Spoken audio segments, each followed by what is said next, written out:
Good morning, everybody. Welcome back. I should say, I'm back. I was away last week and had a very nice time. I was away doing a bit of plein air painting and had a couple of days of rain and very cold, but had a great time nonetheless.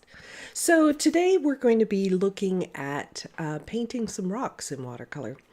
I absolutely love painting rocks because they are loaded with texture, and I love the challenge of trying to create the forms. Generally, rocks are pretty monochromatic, and they don't always show the shadows all that well. So it's fun to see if you can create not only the form but the textures as well. So let's jump right in. Okay, so I'm going to be working on arches, or arche, 140-pound cold press block that I'm working on. I'm going to use a pencil and eraser for drawing. I've got 3 rounds that I'll be using for, for the general painting. I'm also going to be using a small fan brush. And I'm going to be using just a little bit of masking fluid for this as well. So I'm going to need soap to protect my brush, and I'm going to need a rubber cement pickup eraser for removing my masking fluid.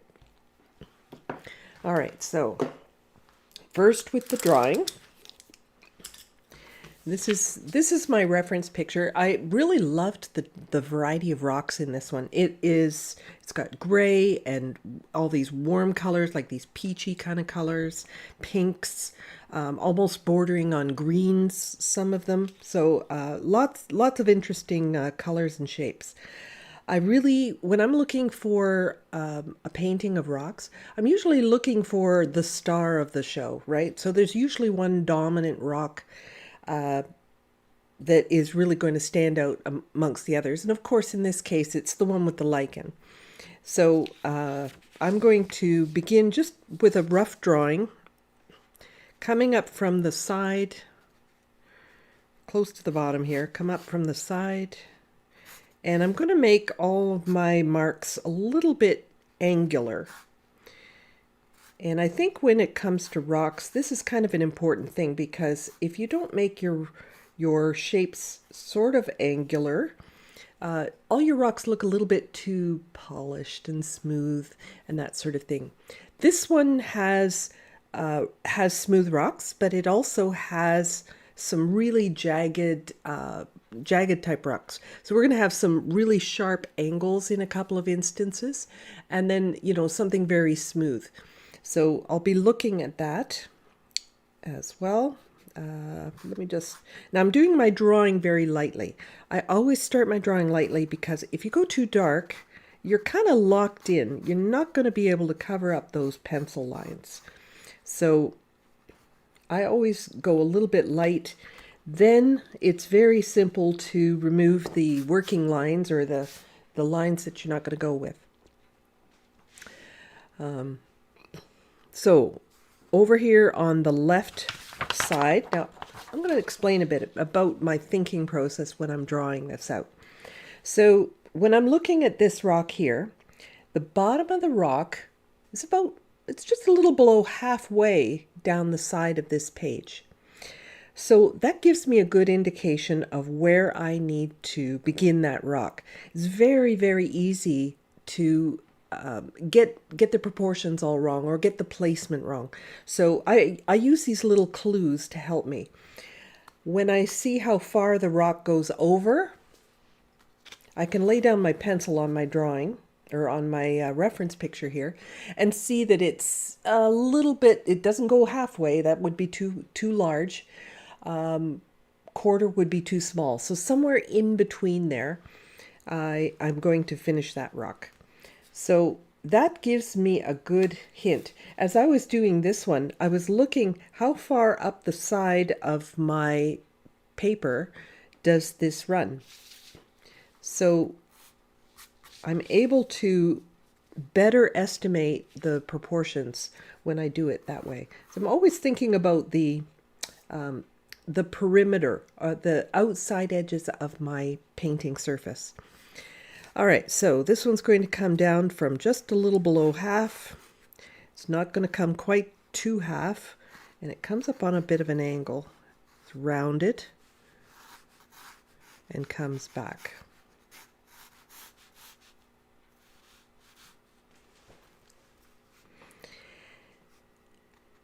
Next one comes up, it's a little higher.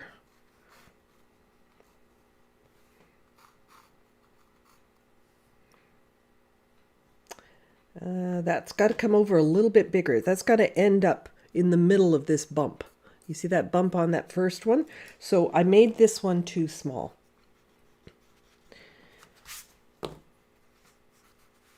So don't bother with any of the detail.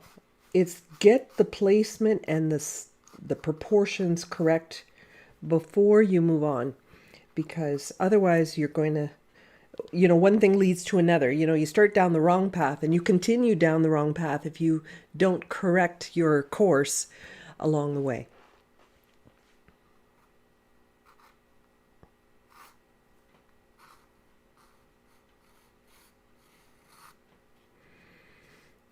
All right, and we have this funny jagged shape right here. And now these being rocks, I mean, they're organic, right? They can vary in size, and we're not going to know that it's wrong.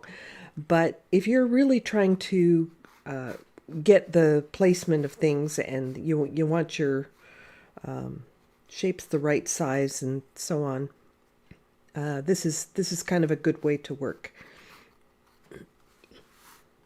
Hopefully you can see some of my pencil lines. I know it's very light at this stage. I haven't locked anything in yet, but hopefully this is giving you something of an idea.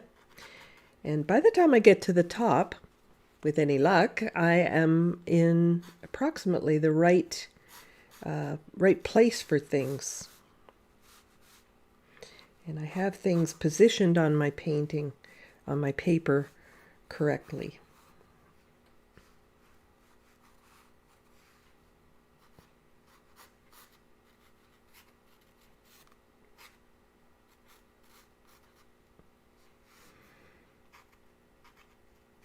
This block is 12 by 16, by the way. I usually like stretching my watercolor paper, but didn't happen today.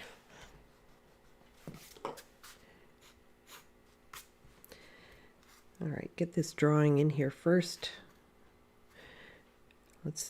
Got this rock. Let's do this one in behind, this one right here.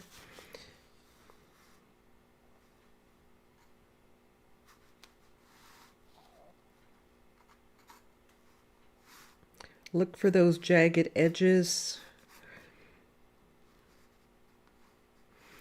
In a lot of ways, painting a rock or drawing a rock is similar to creating a box, right? And not all most boxes are square or rectangle, of course, but there's a lot of boxes that you can get that are octagonal or that have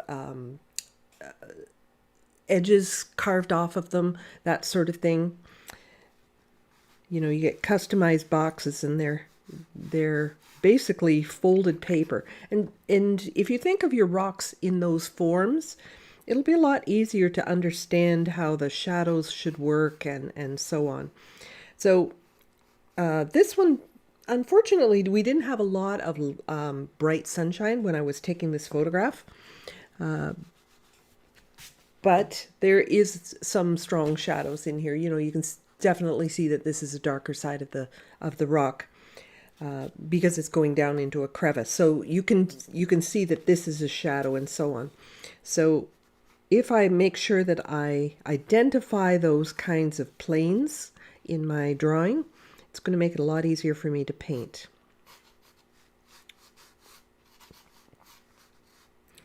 So every good painting starts with a good drawing. I shouldn't say every good painting, but certainly most do.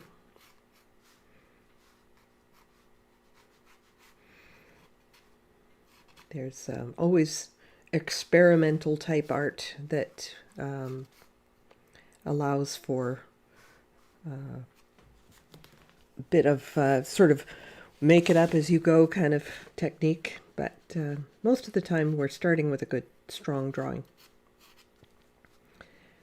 I had to separate that little shape there in order to fit in these couple of small rocks. So a variety of different rock sizes is also very useful to keep things looking interesting.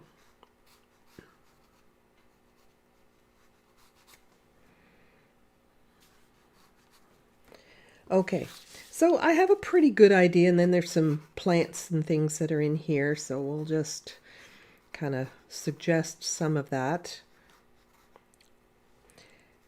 The plant adds a nice little element of interest in this as well.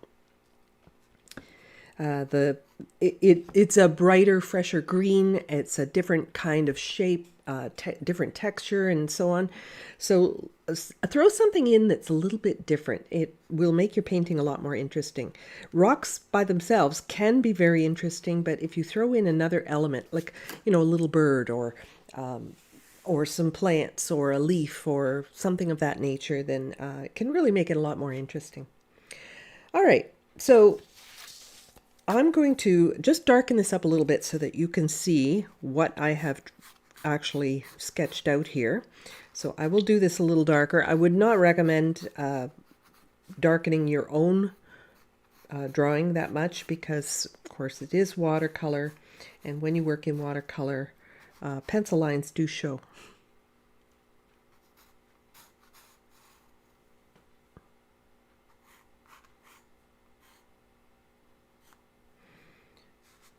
Okay, this rounded one here.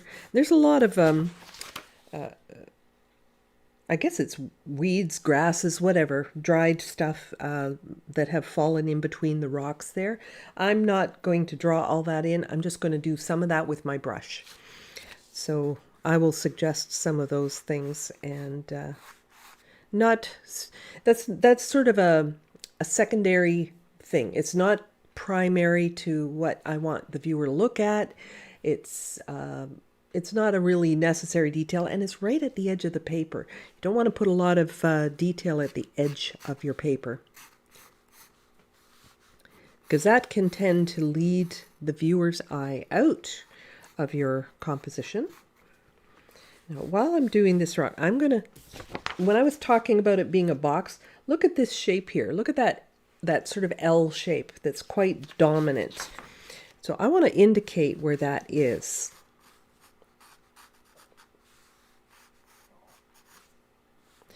All right, so I've just put in a little line there just so that I remember that that is going to be a shape that is slightly boxy, sort of a smoothed off box. All right, let's come up here. Oh, there's a wonderful little leaf right here on this one rock. It looks like a maple leaf. Kind of broken, but nope. I started doing some detail there. Let me zoom in on this because I want to show you how I would approach this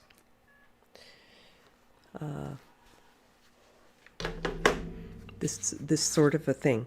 So the leaf needs to fit in that space. Okay, decide the space first, then start carving. It's like sculpting. So if you take a shape and then you start to take away things, then you'll end up with something that's more correct in its proportions.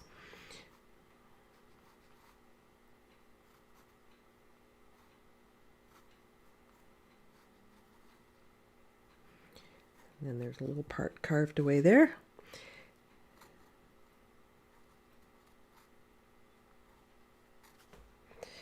All right. Something like that.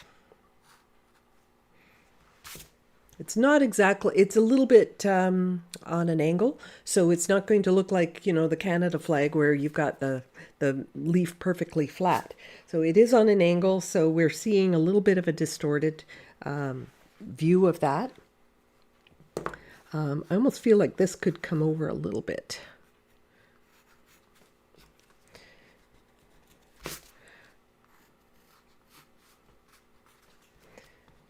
Make that side just a little bit wider. That's feeling better already.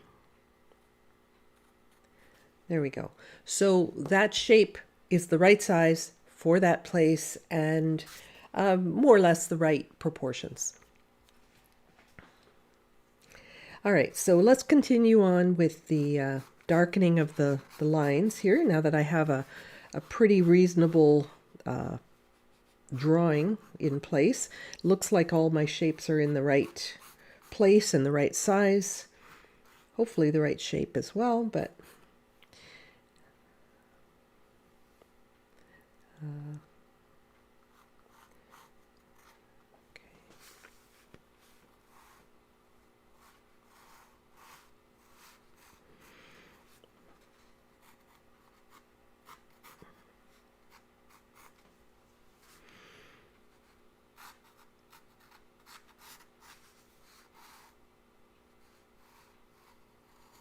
look for little nuances. Don't make things too perfectly round. Even though the rocks are kind of rounded off, they're not going to be like a pearl. They're not going to be perfectly smooth. So make note of those little subtle changes in direction and things like that. Where corners are slightly rounded off, that type of thing.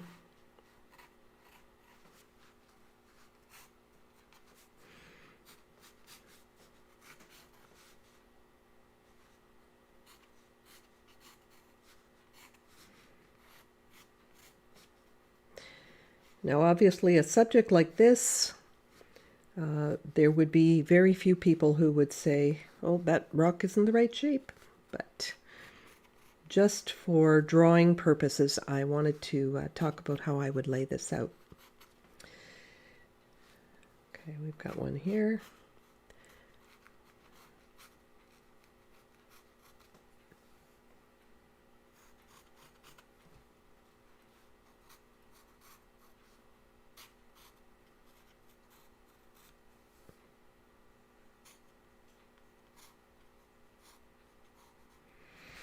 Okay, now let's zoom back out again.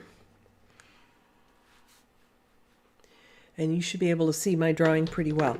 Now, always start with the general and then work your way to the more specific. So, for example, where the lichen is, I might want to indicate that in my drawing. There are certain things like cracks in this rock. There's a big crack that is going kind of down the middle, or a kind of a fault line. There's another one that kind of comes across here. So there's different planes within the rock itself. So first I established the outside, the shape, the space on my paper that the rock takes, and then I'm going to start breaking it down and start thinking in terms of form, much like I did with this one by putting in that sort of rounded corner. Now that I'm looking at this, it really needs to come over a little bit more. That where that curve is really kind of in this area. But I'm going to look at this crack in the rock. And again, make sure that your lines are a little bit angular. Rocks tend to be not that smooth unless they are polished rocks. There's kind of a dark corner down here.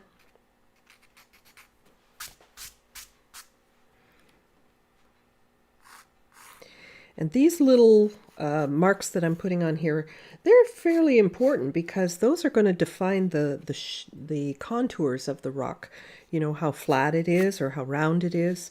You know, whether or not the rock is jagged, that sort of thing.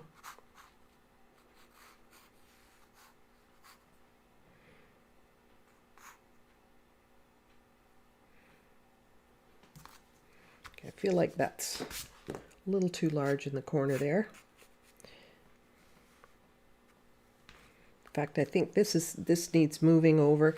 So, you know, I might spend a bit of time just working on the shapes to make sure that I'm not getting really off track.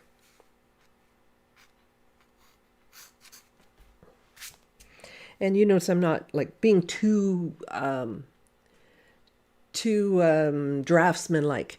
You know, I'm really looking at the placement of things. So let's get this in here. Okay, so now I know where sort of that crack is on the rock and everything else. I'm going to start thinking about some of the lichen. Some of it is really obvious, right? These bright sort of green ones, they're very obvious. Then there's some subtle ones up here.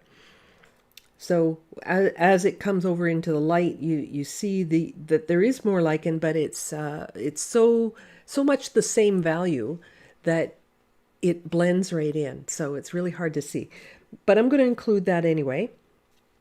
And so I'm going to put one here. I'm just going to find the big places here.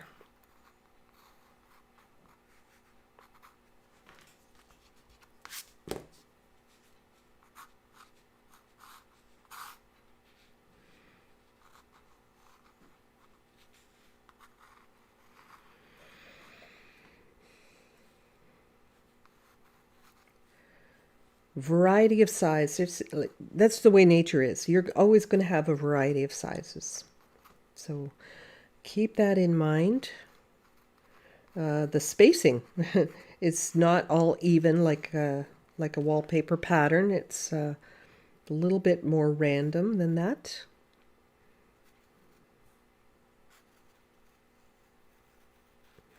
I'm just giving myself an idea of where I need to put this masking fluid, because I am going to mask off this lichen.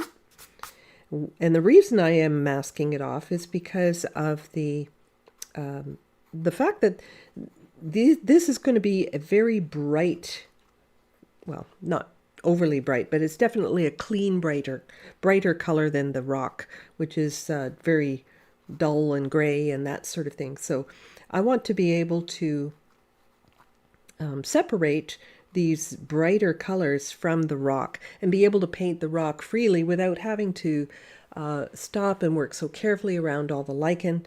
If I tried to put the lichen on top, of course, what would happen is that it would no longer be a nice bright sort of turquoisey green.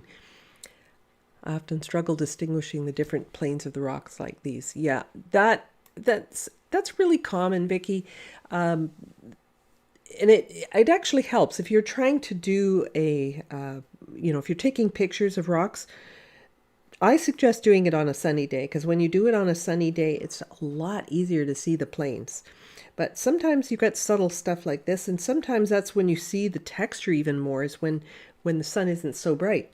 But yeah, I'm trying to work it out, but I'm also hunting a little bit. If I see, I'm really looking to see a difference there, and I can always use that same old trick of using my little square with the hole in it. I've shown this before, but you can use two of them. You can compare how light or how dark an area is in your reference picture. You can see that there's quite a strong difference there. So sometimes you can't just notice it right away, and that can be very helpful.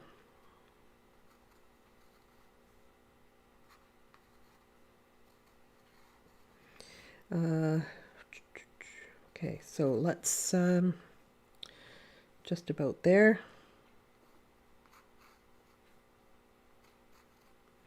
All right, so I've got my lichen established where I want to put it. I'm going to take my masking fluid. This one I'm using is PBO. There's lots of good masking fluids out there. Just make sure it's not thick and gummy. If it's thick and gummy, the masking fluid's getting old, so you may have to replace it at that point. You know, sometimes you could, if you're going to spatter it or something like that, you can thin it with a little bit of water, like not too much. You obviously don't, you can't thin it down too much or it's going to soak into the paper instead of sitting on top. But if your masking fluid is thick and gummy, it's time to replace it. Unfortunately, you can't thin it down with water or any other anything else like that. So I'm going to take my dedicated masking brush and put soap on it so that it doesn't cling to the bristles.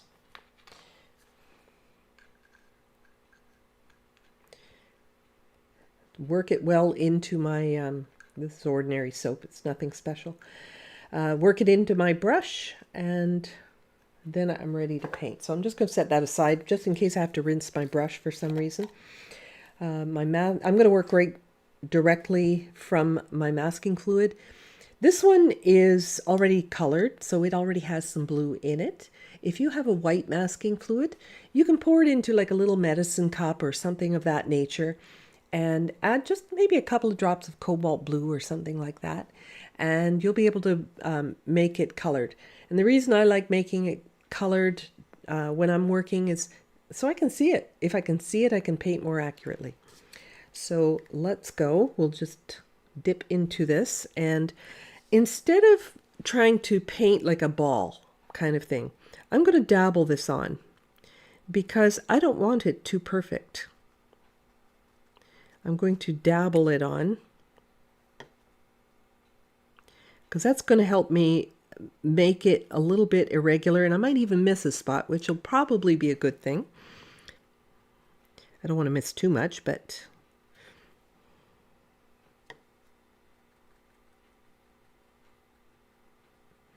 it will keep the edges from being too smooth and perfect. If I were to take and just sort of run my brush along there, it would be a little bit too contrived.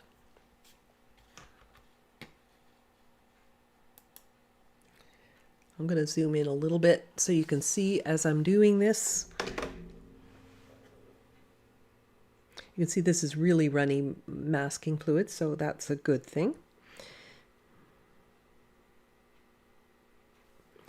But it's really going to help give me those irregular edges.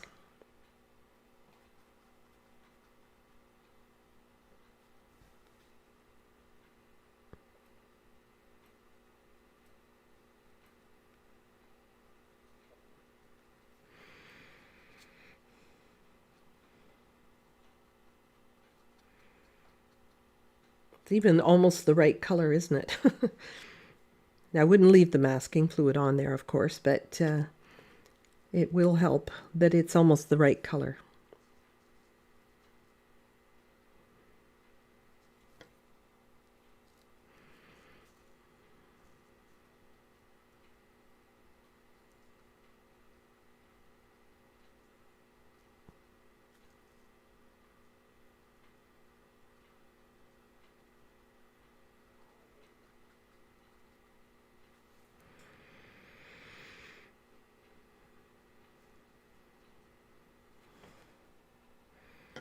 Okay, so there's quite a few of these. I'll just try and go along quickly here.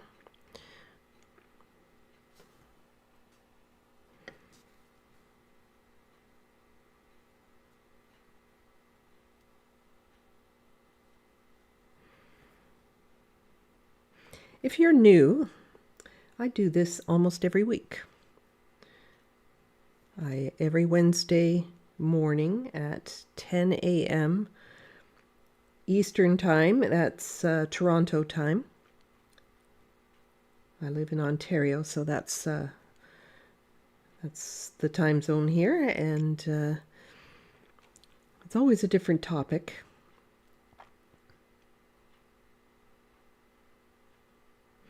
I also have, in case you're not aware, I also have a lot of full-length videos for learning that you can purchase on my website, which is right there. My website is on the screen at the top, and there's also a link in the below the video. So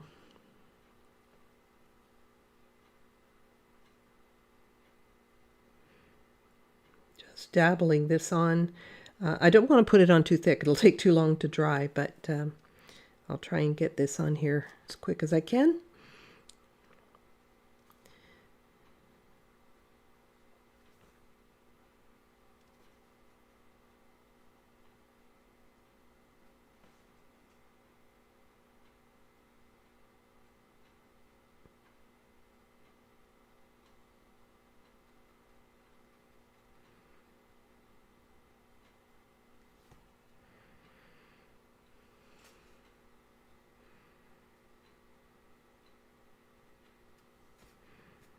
I'm going to be using DaVinci Watercolor for the most part, but any artist quality paint will certainly do the job as well. There's a lot of really good brands out there. I've been using DaVinci for a long time, and it's mainly because it was what was available for a lot of my local students. But I do like Winsor Newton, Holbein, Daniel Smith. There's a lot of local paint companies that are popping up now. Kind of interesting. There's a lot of these paint manufacturers that are popping up a lot, like those craft breweries, and they're advertising handmade paints, and some are made with honey base, like a honey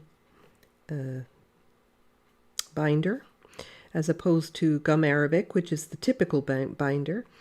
I personally am not that big of a fan of the honey-based, mainly because they stay gooey for so long, and they almost never never seem to dry, especially in my palette, which I'm toting around with me all the time.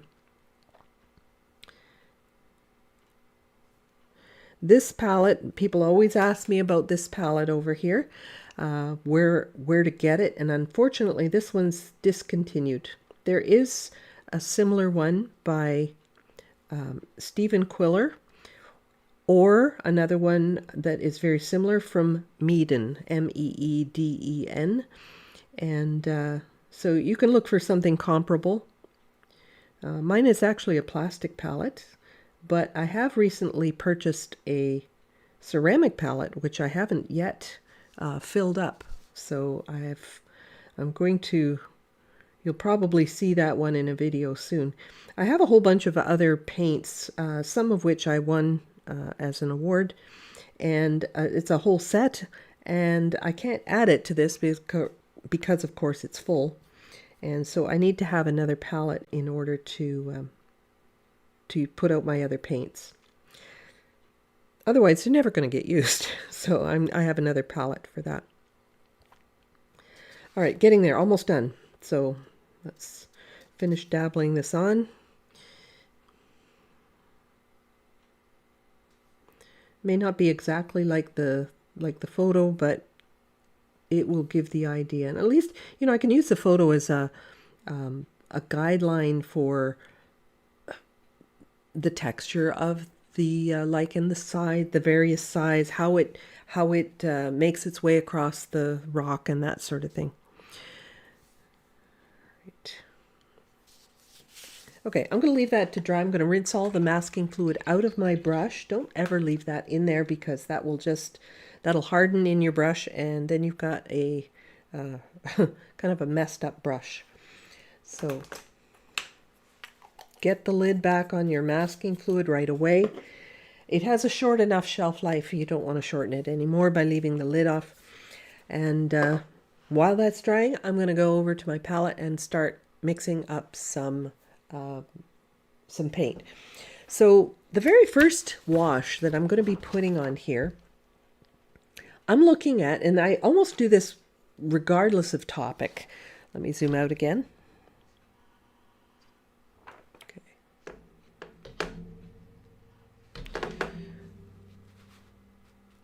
Okay, almost regardless of topic, I will start looking at the lightest value. This one's almost white. I wouldn't say it's white. I think if you start putting texture on white paper, it will look like you forgot something. So this is close to white, but it's not pure white. There are a lot of sort of creamy whites in here. So although there's darks on here that make those look light, relatively speaking, they are actually a creamy color. This one's going to be a peachy color. We've got sort of a greenish color in here, and all kinds of different things. So I'm going to mix up some of these various colors. I want to have a pink, some blue, not too much yellowy color in here, but there's kind of a golden color. I would say that's a bit of a golden color in there. So maybe something like a raw sienna. So I'm going to mix up some puddles like that. And I'm going to make sure that it's fairly thin because I'm looking at the very lightest color to start with. Always working from light to dark.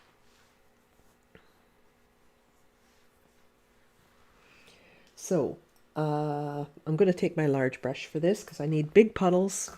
I want some blue. I'm going to use some cobalt here.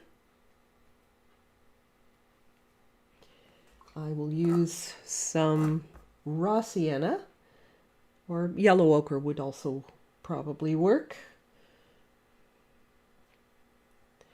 When I do my rock paintings, I tend to make them just a little bit more color because while I could duplicate the photograph, I do find that if you emphasize the color a little bit, it just has a little bit more appeal to most people. So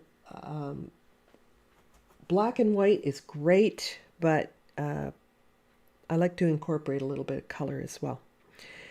Now we've got kind of a peachy pink kind of color, so I'm going to take some permanent rose. That obviously is too bright, so I'm going to take some of this raw sienna and mix it in there. Raw sienna, and that's going to make it a lot more peach looking. In fact, maybe I'll just put a little raw sienna to the side there so I have some variations. All right, so I'm also going to need a little bit of gray. So I can use, I can mix my gray. But just for time's sake, I think I will use some neutral tint. Neutral tint is a really nice, soft kind of gray. It's a little bit on the warmer side, and I really like that.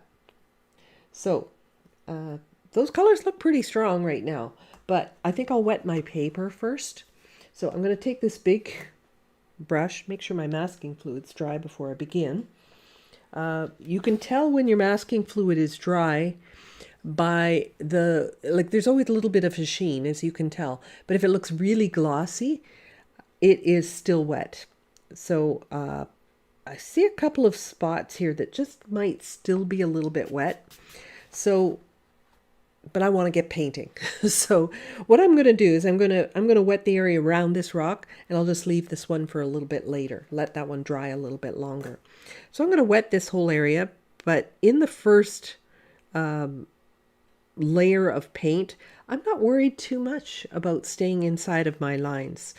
I used to worry about that an awful lot. Oh no, I don't want to go outside my lines. That would be wrong. But in your first layers, it's amazing how you can just let the colors mix and blend a little bit. And then when you start putting in more values, like mid values, dark values, those things can crisp up those areas. And you'll realize that whole, staying inside the lines really wasn't necessary on the first wash. So I'm wetting all of this quite well. And because I'm wetting it, I know that any colors I put down are going to be a lot lighter, because when you work on wet paper, it will dry much lighter than it will if you were painting on dry paper. When you work on wet paper, it'll dry a lot lighter. Yellow ochre is opaque. Can opaques be used for the first layers? Of course, yes, they can. Raw sienna is somewhat opaque too. It's not totally opaque, but it's somewhat opaque. And yes, I am thinning it so it's no longer completely opaque. You know, I'm not using strong color, I'm just using thin. And yes, you could use that in your first layer. That would be fine. But that was a great question, because you will often hear artists that will say, you know, opaques are not for glazing. And I tend to agree with that in principle, that the opaque colors do tend to cover up colors underneath. But you can certainly use opaque colors in your first application. That shouldn't be a problem. What kind of printer do I use? I have a Brother printer. This is a Brother, and it's I can tell you the model number offhand. I don't have it memorized, but it is a it's a big one, and it's an inkjet, and it also takes 11 by 17 paper, and it's a big thing. It's a really large printer. While I'm talking about printers and stuff, I'm spreading around my paint or my water, because I don't want puddles. The paper's starting to absorb all that paint I put, or all that water I put down. So now it's starting to crease and wrinkle. Valleys will collect excess water, so I need to keep spreading that around. You notice I'm not in too big of a hurry, though. If I rush in with my color on my really wet paper, it will go wherever it wants to. I want a little bit of control. But the printer that I use is a Brother printer, and it has one of those, I forget what they call it. It's an, it's like a mega ink type tank.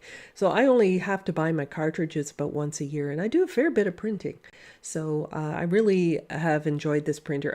I get a lot of people asking me what kind of a printer do I use, but it does a good job. In fact, it's low on ink, and it's still printing quite nicely, as you can see. Like I'm getting the low ink warning kind of thing, but it's still printing nicely. All right, so now I have that beautiful semi-gloss shine on the paper. You see that semi-gloss shine. There's no puddles. I've distributed the water as evenly as I can, and I can start coming in with my colors. So I'm going to not necessarily clean my brush in between each of these color changes,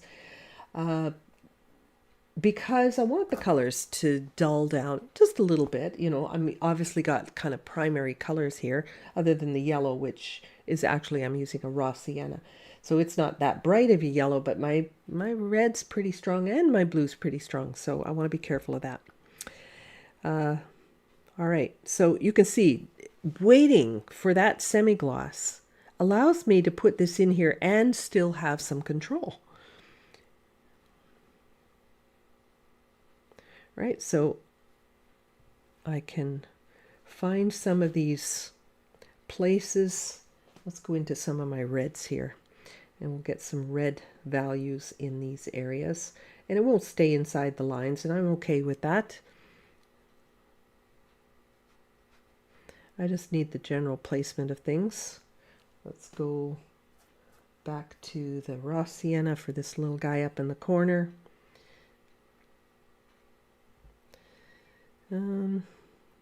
This leaf, I'm going to put that one in raw sienna, and maybe throw in a bit of raw sienna down in here, maybe even a little pink. There's some sort of pinky rusty tones in there, so I'll just throw some of that in there. Not being too fussy about placement there, but okay, this rock here, it's a little pinker, so I'm going to go into the pinker version of my paint. And it's quite light, right? I'm not putting in, when it dries, it's going to be even lighter still. So now I'm going to go into some of my blues. Let's get a little bit of gray into that blue, just so that it's not too too pretty, right? I don't want too pretty of a blue. I want to dull it down a bit. So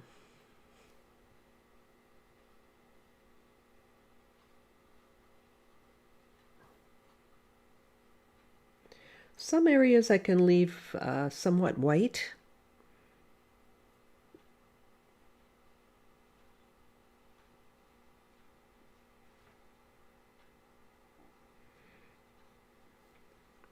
Some of that paint will crawl into that light area without me actually taking my brush and pulling the paint into that area.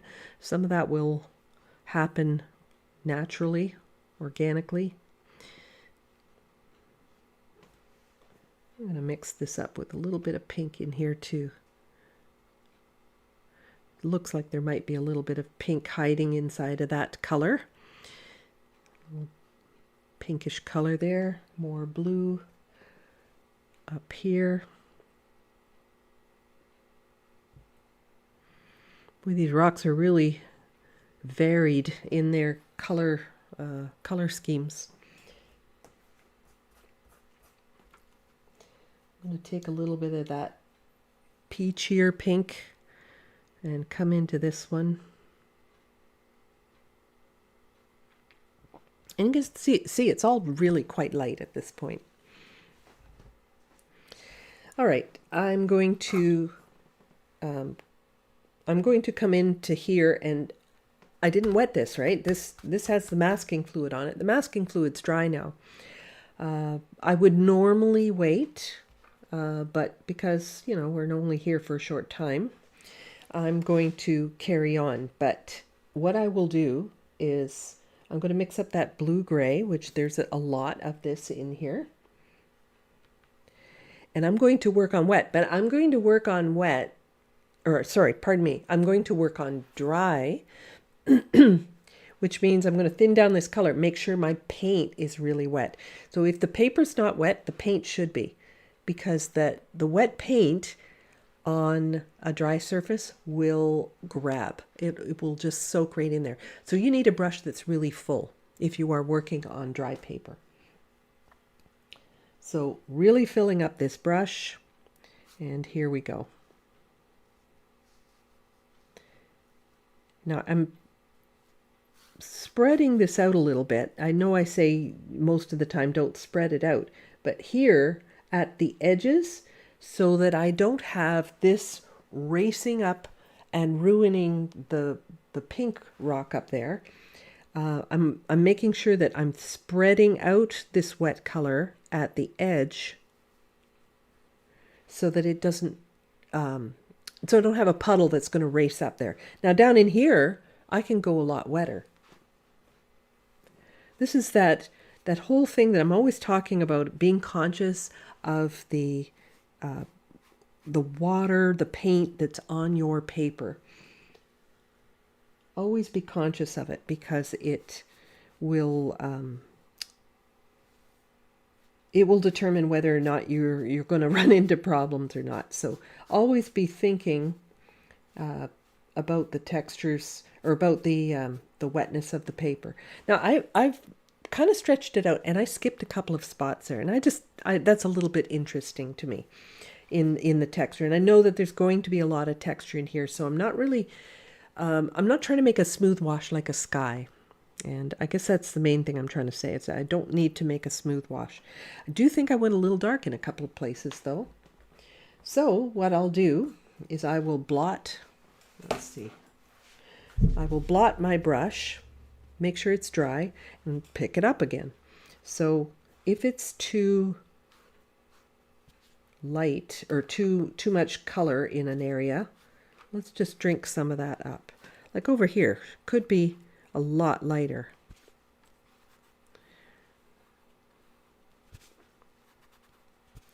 Pull some of that up. It's a rock, it has lots of texture, so this pulling up of the color isn't going to hurt anything.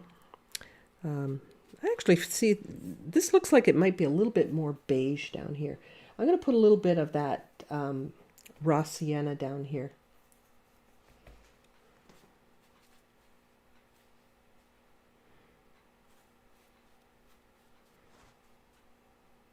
Maybe even throw a little bit in the middle there.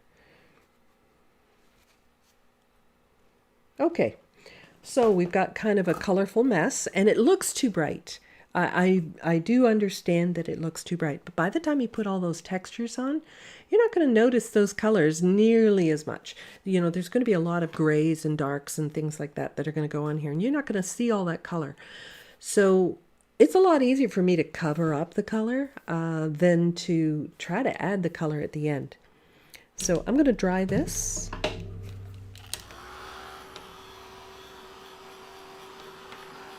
This is my heat tool that I'm using. When you have a heat tool, especially around masking fluid, you better keep it moving. You don't want to bake that masking fluid. Up here, there's none. I can concentrate up here a little bit, but when I get down into here, I have to be very careful not to bake that onto my paper. I didn't put any of the colors for the greenery in there just yet, but I did leave those areas a little bit white. You're welcome.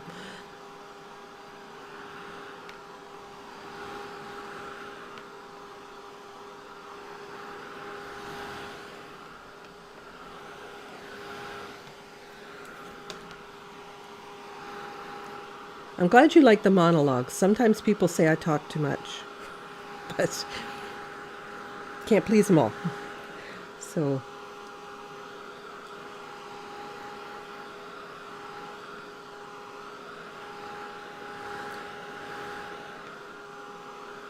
I'm just drying this just to sort of hold the colors where they are. This really isn't representational of, you know, what we'll end up with, but I want those colors to radiate through the texture I'm going to be putting on.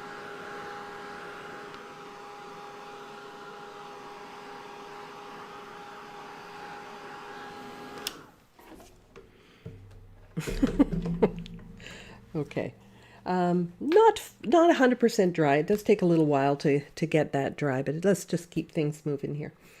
All right, so I'm going to move to my middle-sized brush. This one's a squirrel hair brush.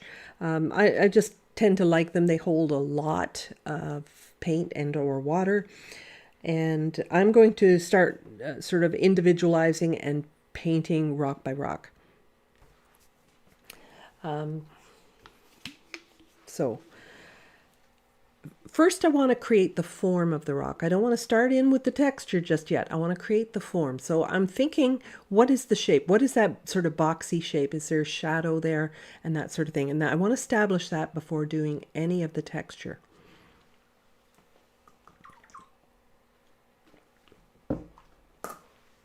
Okay. So on this one here, you can see that that light color through there, right? You can tell that that color is there. But we need to have some of these darker shadows down in here, and they're a little bit on the pinky side. A little bit, at least in this printout it is. But it's predominantly gray. So it's gray, maybe with a little pink. So I'll take that neutral tint, put some gray with it. Or put some red with it, I should say. And I can either work on wet or I can work on dry. I'm going to work on dry, which means filling up my brush, having a really wet brush. Right, you see that that's kind of puddling color here. And I want to put in this basic shape. Now some of this blue had bled into that. Doesn't matter one little bit, does it? So don't worry about those first layers too much or staying inside the lines. But I do want to soften some of this. So I'm just going to take my rinsed brush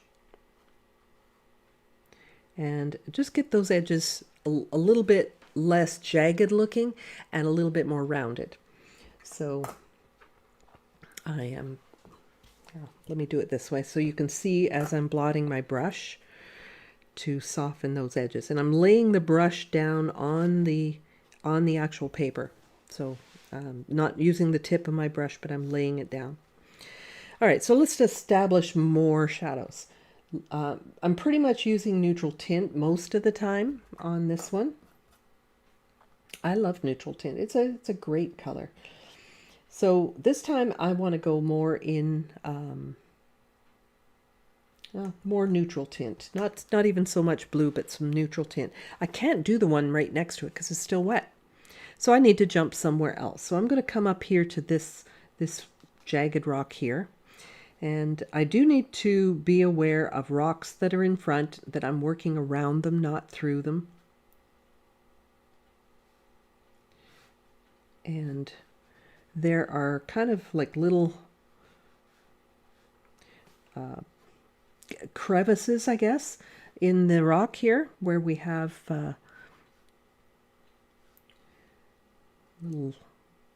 little bits of, almost shale-like shelves on them so that the highlight actually hits it sometimes. All right. Don't think I'm going to soften that one too much. Where can I go now? Maybe up in here. I'll darken this one here.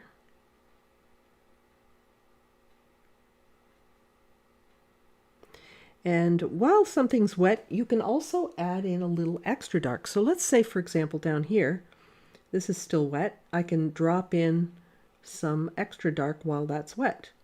I can drop in some extra dark here while this is wet.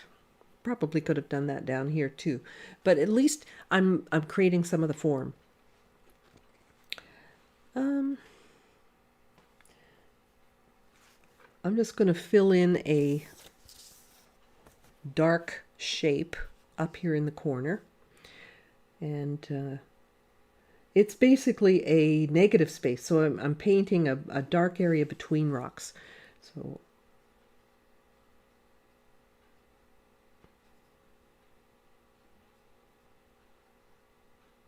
and you can see that when you work on dry, boy, the color is a lot stronger, isn't it? Let's fill in another space or two like that, some of these gaps in between. I'm jumping around a little bit, but sometimes it helps, I find, to just be able to see the gaps between the rocks. You know, kind of helps you visualize where you're going with it. These will dry lighter, of course, but I'm using the neutral tint fairly strong. How about this one? This one here has quite a dark shadow.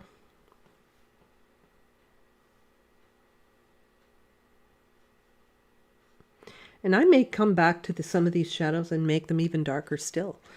But for now, this is fine.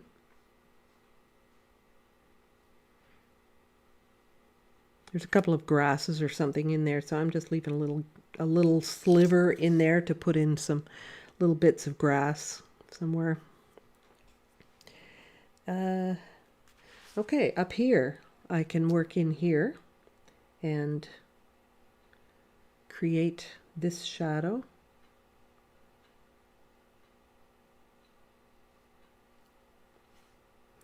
And I'm going to use the side of my, pardon me, the side of my brush to help begin the process of texturing. I'm creating the shadow, but I'm also helping it to work its way into the rest of the rock here, right? So some of that is going to have that jagged, that broken edge. I love that with rocks. Dry brushing is one of my most favorite ways of creating textures and shadows in rocks.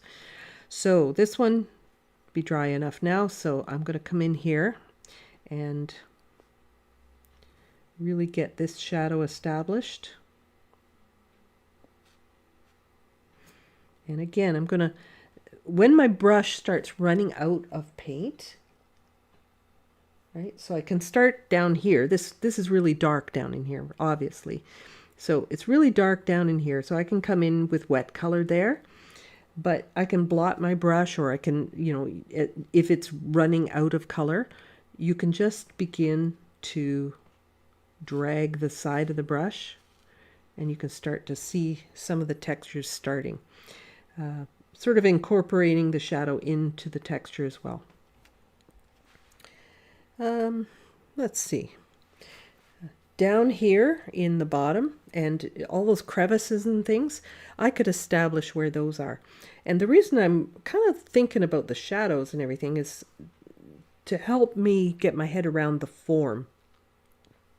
Long before the actual textures, before I start really breaking it down into the little fine textures and things like that. But there's little crevices that are recessed, like this one, and I want to be able to show that that is not just round rock, right? That there's parts that go in, so it makes a shadow when it goes in.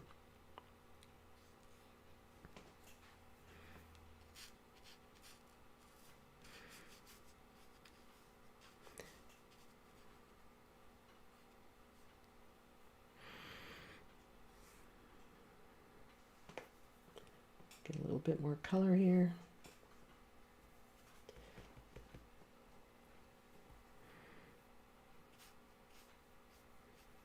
This corner down here is pretty dark. I can add textures on top of these areas that look fairly smooth. When I start to add the other textures, we can certainly put textures in those shadows as well, and they will show up. Okay, so we need something on this pink rock. So on the pink rock, I'm going to mix a little bit of my neutral tint with my permanent rose mixture. It's got a little raw sienna in it as well, because we don't want it too pink or too purple, but I hit that with a little too much neutral tint. There we go. Blot it on my paper towel, and that's not dark enough. Let's go a little bit darker here. There's always that big question, is it dark enough? Most of the time I tend to work, and this is just my own flaws, as I tend to work a little too light. I'm not aggressive enough to hit the right value on the first go. I'm working on it. I'm still working on that part of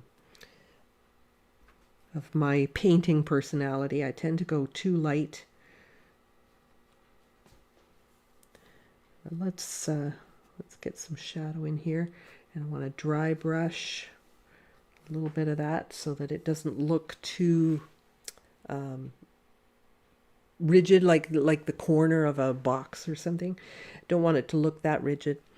Let's come in and build up now. Let's just build up some of these shapes. This first one, it was okay, but I think I could certainly go a little darker. Always following that contour of, that boxy shape, that rounded but boxy shape.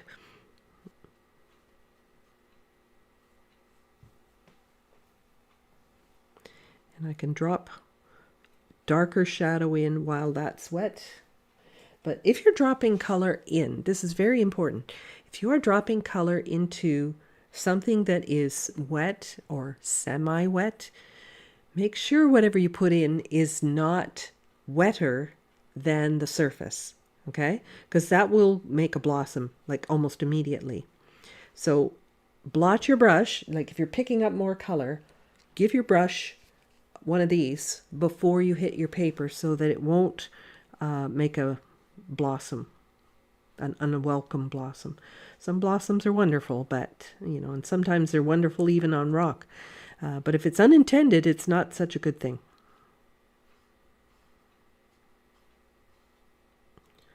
So the secret is making your brush drier than your wet paper or damp paper. And all the time that that your paper's drying, your brush has to get drier too. So you always have to kind of keep chasing that. Now this space looks like it's sky or something, sunset through there. So let's start breaking up this little space underneath here. I need to get rid of some of that that weird light in there. Now some of the grass is in here. I'm going to negative paint around some of these. So I'm not going to make it identical, but I will make it similar.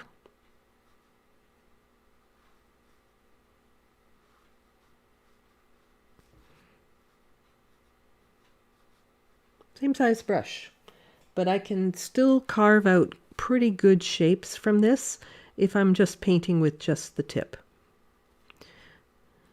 That's why browns are so versatile. You can use the tip and get some detail. You can start working right into a flat wash if you need to. So let's change up the color a little bit.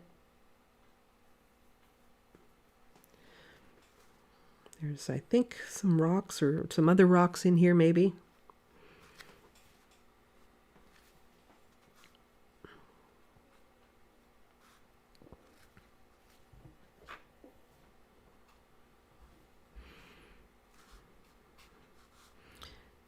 Using the side of my brush, just creating that feeling of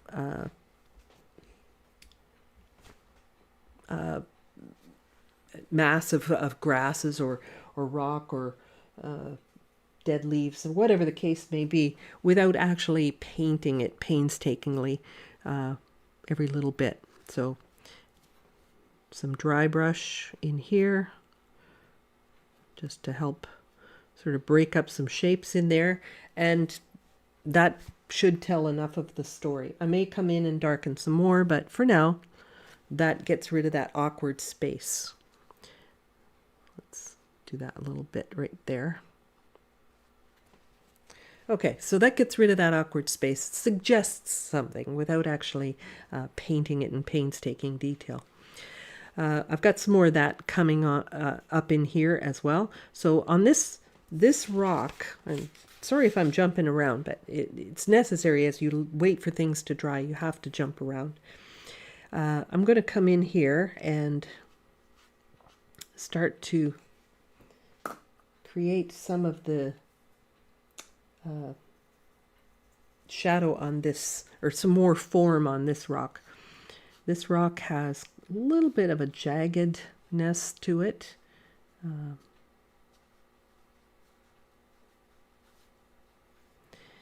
But then we have some of these little grasses again,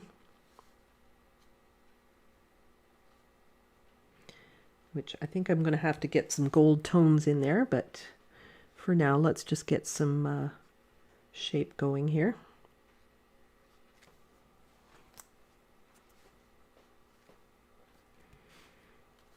All right, and there's a couple of small rocks up in here that I haven't really attacked yet, so let's do this one that's got a lot of kind of blue in it.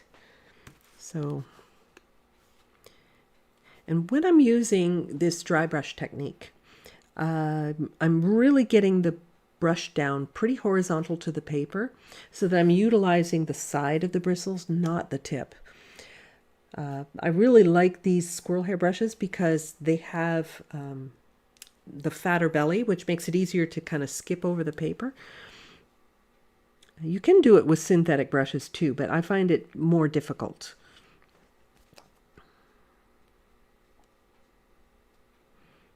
Okay, that one's got kind of little, almost a pattern on it.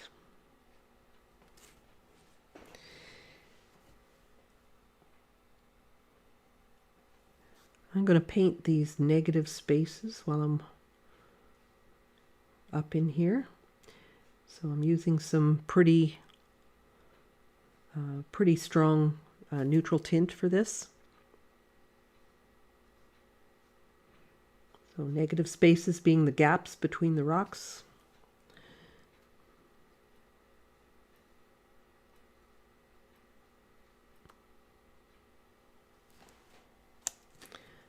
Checking on my time here.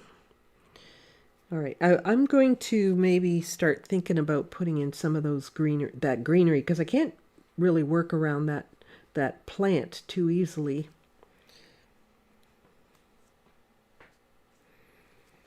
Unless I have the plant painted.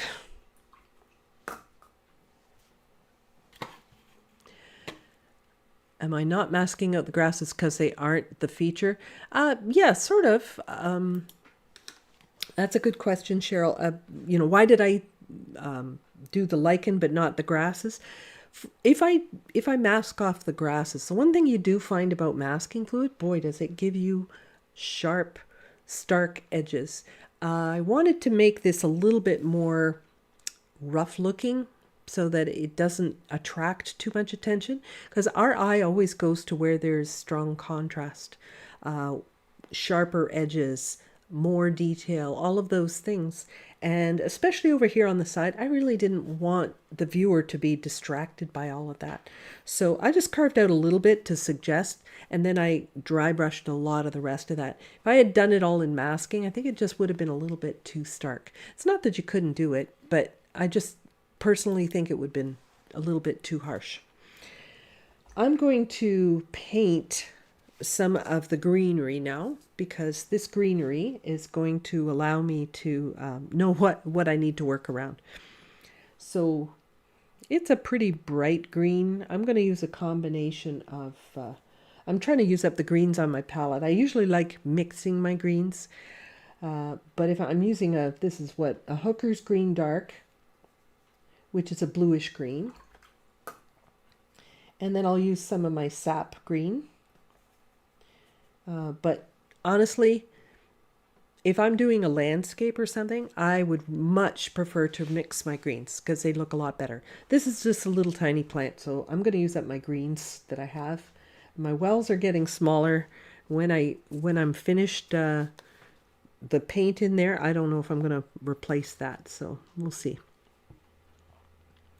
It's a convenience color, but sometimes it's too convenient because it makes everything in your painting look too much alike. So I like to switch back and forth, make sure that I have some variations in here. I'm not going to put a lot of emphasis on this either.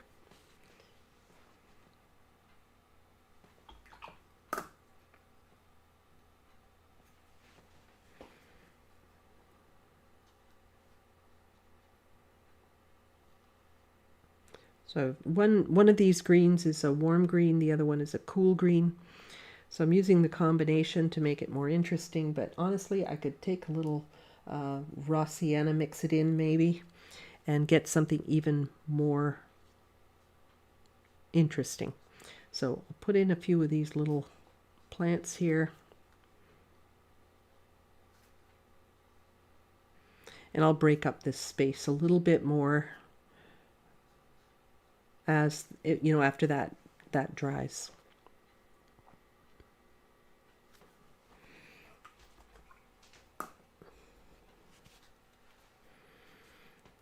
Okay, so let's carry on back to making shapes, because some of these rocks don't have any form yet. They're just a wash. That's all they are. They don't have any form. Like this one you can really start to see some of the form, a little bit of the texture at the same time, but you can see the form. You can see that it has kind of a flatter side and then a flatter side here, and it is a little bit rounded at the same time. So I want to come up into some of these areas here. Let's get some more of my colors going again.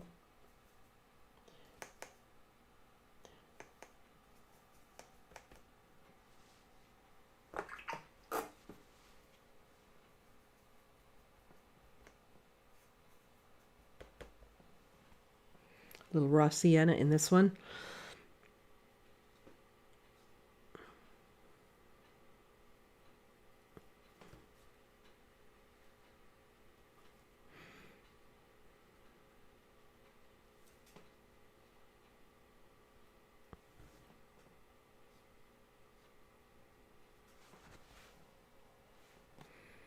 I want to get that good dry brush effect, so it might mean blotting my brush again. You can see it fills in really fast. Like if your dry brushing always fills in, you need to blot your brush again. Your brush is holding too much water to skip over the surface. It's the water in your brush is filling in those little valleys. I'm utilizing the texture of the paper here in order to get the correct shapes.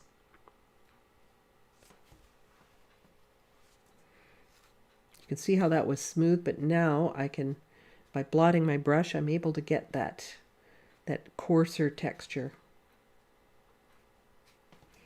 A little too brown for my liking. I want to take a little bit more red into this.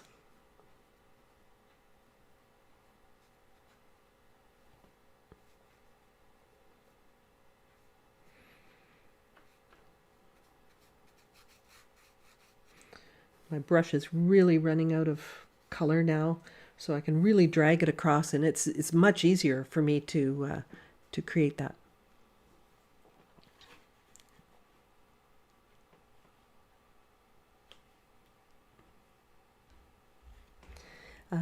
All right, so more form. Let's get some more form going here. I want to take this little guy up here.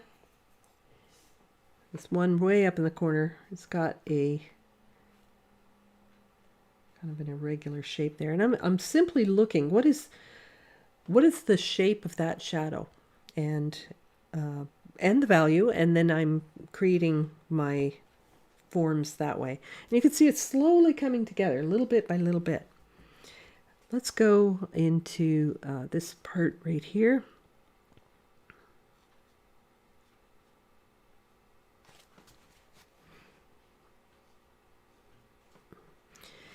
And then this one kind of comes up, and then it comes across the top of the rock this way.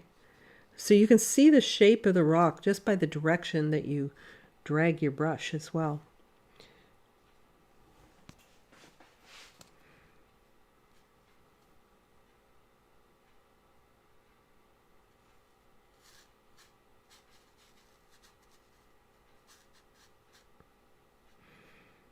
The one thing you want to avoid as well is going back to an area that's wet. If you've put some dry brush on there, leave it alone, let it dry, and then you can come back and add more as much as you need. But you do need to let it dry in between, otherwise it starts to fill in.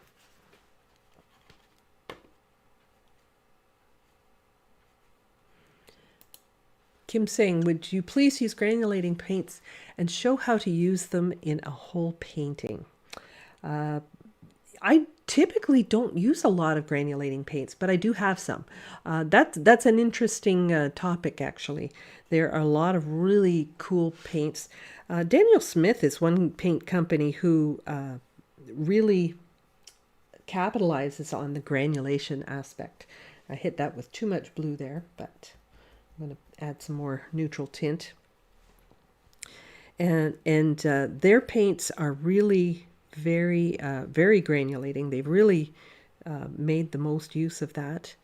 But there are some paints that are naturally granulating. Actually, ultramarine blue, for example, is a nice granulating color. You can create granulating textures in many ways, or textures that look like they're granulating. You can use the dry brushing, which is what I'm doing right now. You can use salt, you can use spatter. There's many ways of achieving it, and you can see I'm just dancing around lightly with the side of my brush here to create some of that texture there. And I want to make it a little bit more blue. Went too blue at first and then not blue enough.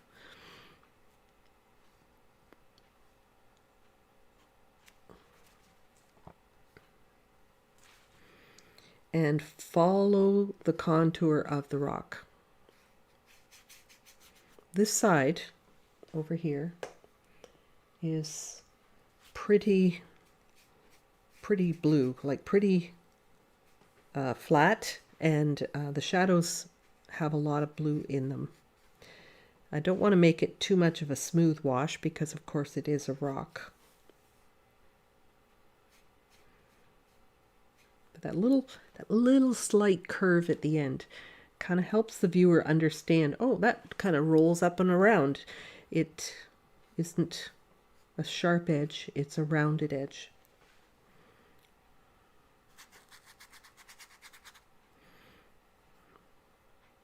Now you can see how easy it is to lose that fault line, that crack.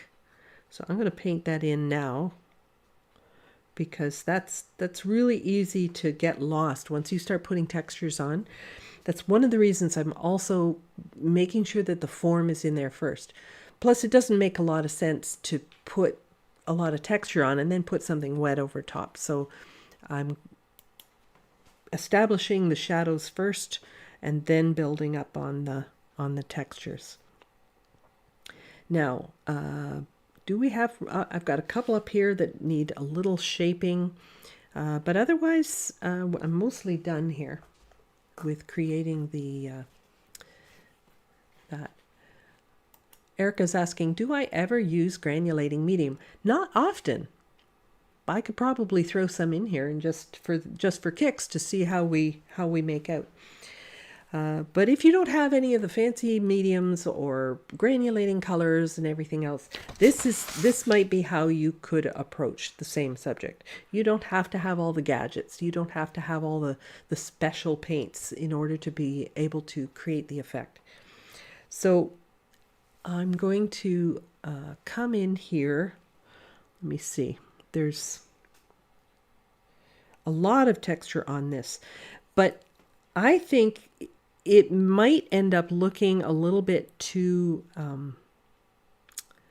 what's the word I'm looking for? You might see every brush stroke if I'm dry brushing into there. You can try creating some of the form. So for example here, I can go in the direction with very little on my brush, and I can start to create some of the form, but you can see that's the stroke. I mean, we're not all that perfect, right? So let's try a little bit of spatter. I love doing spatter with my rocks. Stand back so I don't get paint on myself, and I so wisely wore white. I should put my apron on, although I don't have it right handy here. Okay, so I'm going to take a little bit of neutral tint, maybe a little bit of blue here, and my small fan brush. This is a little cheap fan brush, and I'm going to hold it over my paper, and I'm going to tap it with another brush.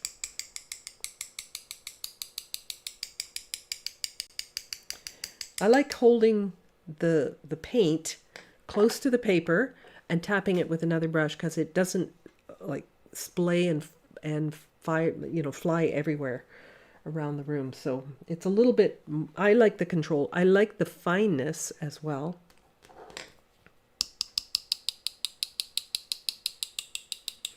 So I can create a lot of, this one's got texture up here too. Spatter pretty much everywhere here. There's not many of these that don't have a lot of spatter on them, or the look of spatter, I should say.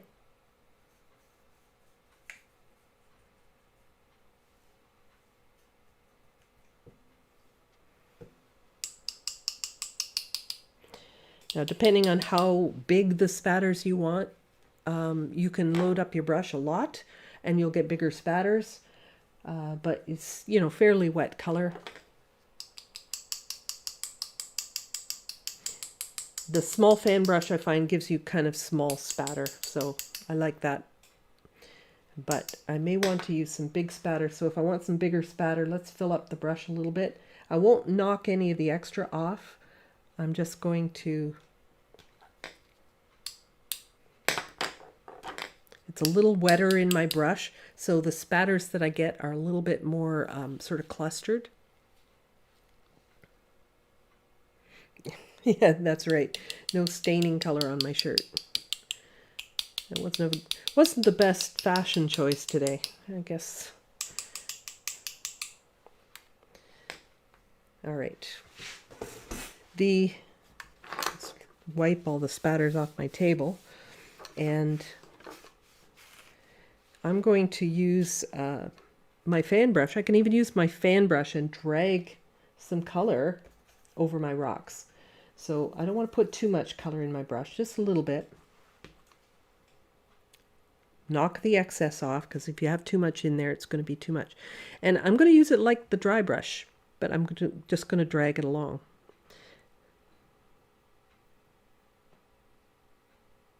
And you can see it's a little bit more subtle.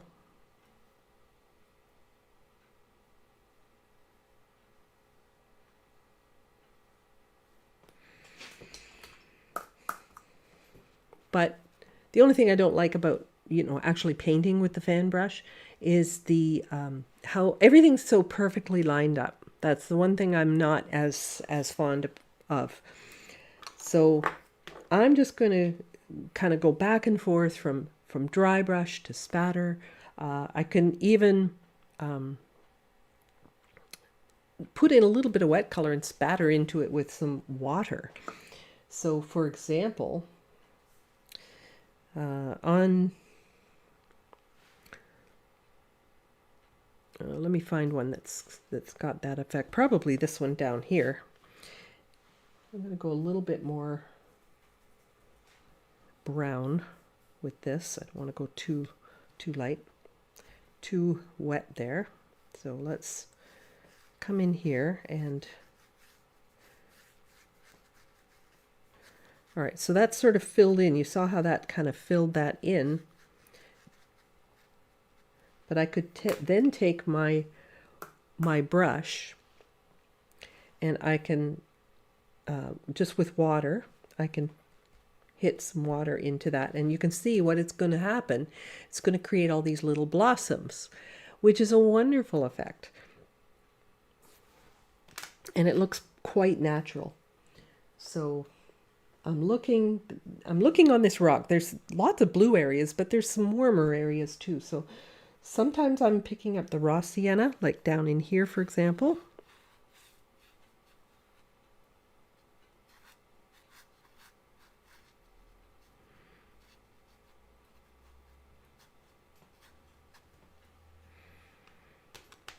But I love that spattering water. I could use salt, yes. The spattering of water is a little bit more gentle. It's a little bit softer than the salt effect, but I could certainly throw some salt in there as well. Why don't we? I have the most fun doing rocks just because I get to experiment and play so much. You get to figure out what works and what doesn't work, and you just get to have a lot of fun. So a little bit of salt, sprinkle some on there. Let's see how that turns out. The only thing with salt is sometimes it takes a really long time to dry. You can't brush it off until it's completely dry, because every granule of salt absorbs a lot of the excess water and holds it there, so it takes an extra long time to dry. Yeah, salt. Gotta love salt. It's great technique. All right, so I'm just going to carry on with some of these additions of dry brush and salt and spattering. And you notice I didn't do the whole rock all at once, because it would have started to dry before I could even get my salt packet out. So I am being conscious of speed here. If I wanted to add something to this, I'm going to time it so that I'm not hitting it too late after it's dry. And I can come back to this. I can do this a couple of times. I can just let this dry.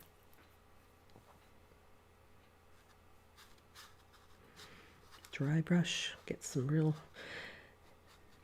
And I'm not trying to get an even... I mean, that would kind of destroy it, right? It's to put everything so even. Yeah, that's right. A rock's so large you could practically throw everything at it. Yeah.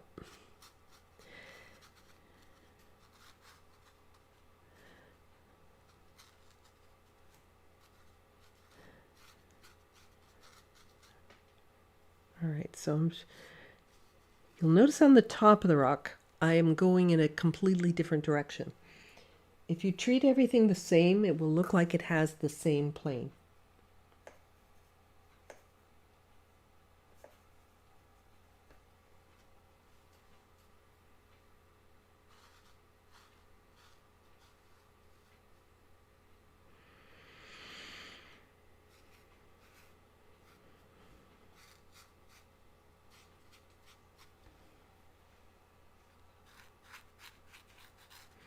The warms and cools in here, it's very important on this particular rock, to have that combination uh, of warm and cool, because the whole rock has different minerals in it, and it's got different colors.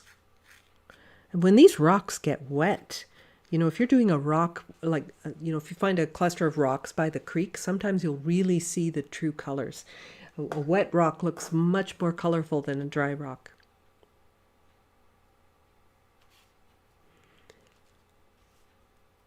Oh yes, that's right. I have another video of painting rocks that are sort of semi-submerged and in and out of water. All right, so let's get a little bit more of this warm dry brushing, and you can see all this building up of layers. Oh, I don't want to dry brush that salt just yet, but the building up of these layers is what really pull it all together.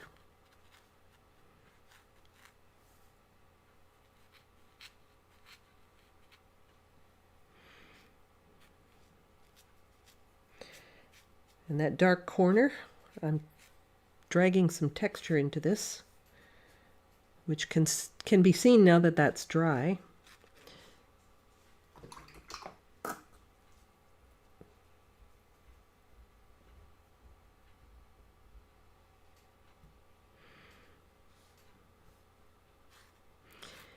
And sometimes rocks have like almost a vein in them, like, a direction, like a wood grain in them that you can follow.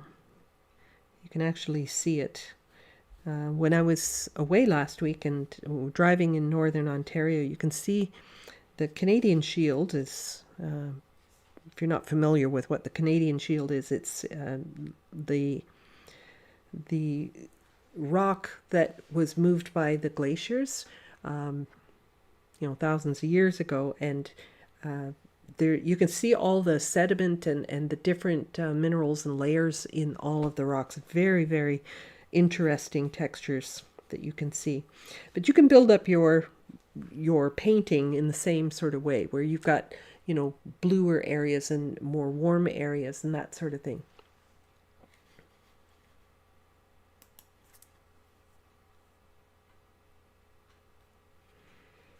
Okay. So this one's starting to come along. It does need more. I mean, it needs some more darkening and things like that. But for the most part, it's beginning to come together and we can start to see the forms. But I really want to make sure I'm not losing any of these stronger shadows. They're very important. It's easy for the texture to overwhelm the form, and if you thought you got it dark enough but realize, uh-oh, then you better get it established again before you continue, because you're gonna lose them completely. Blurry view. Oh, I don't know. I don't know if anybody else is seeing it blurry. It looks clear on my screen. Maybe the camera went in and out of focus, but which it does sometimes. I'm going to take some more neutral tint. Let's look at this rock here. There's a definite direction here, so I'm going to drag. And if you are new to dry brush, I strongly recommend having a test paper try the dry brush technique on the test paper, and if it comes out nice there, then you can go to your painting. It's very good idea.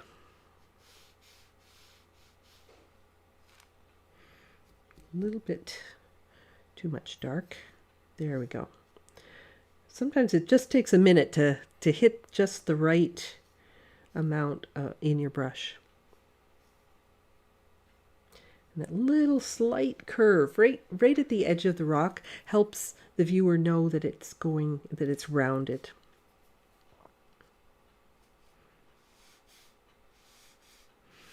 I find it easier sometimes to turn my work around because it's always easier to pull a stroke towards yourself than away from yourself. And so it's a little awkward at this angle, but I didn't want to turn it upside down for you. So I put in my shadow there previously. I could put texture on top of that.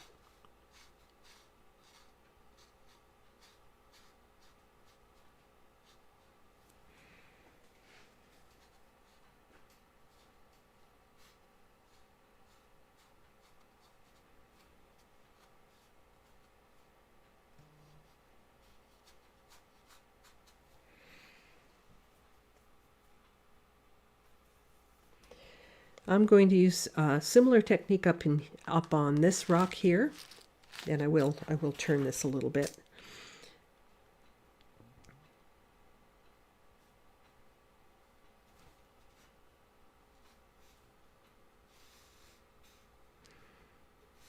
It's skipped. Embrace that. That is one of the things that really make it look natural. Don't try to fix it and make sure that all the dry brush looks even. It's not supposed to look even.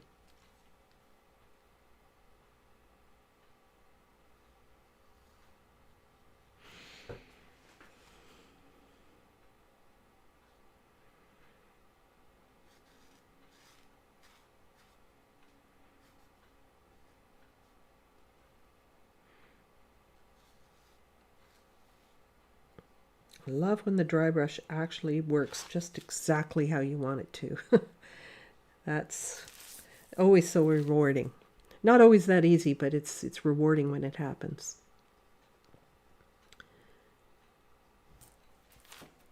Okay, so you can see it's coming along. I'm still too light as usual, but it is coming along quite nicely in terms of the textures. I'm going to do this one right here. This one, it doesn't have a direction. So what I might do in this case is just to take my brush, the dry brush, and sort of go in different directions. And then I won't have a pattern happening.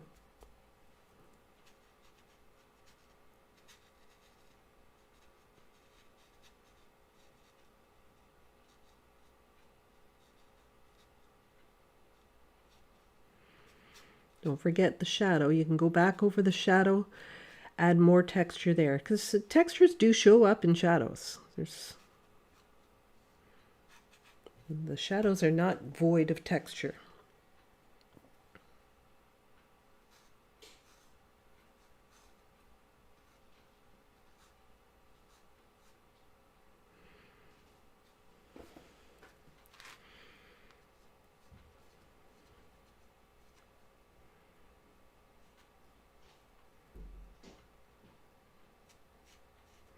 Just jumping around a little bit now and trying to establish some textures a little more quickly.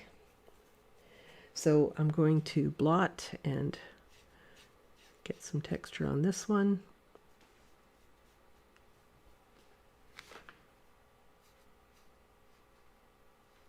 See, these are all dry now, so I can come back very easily and build on top.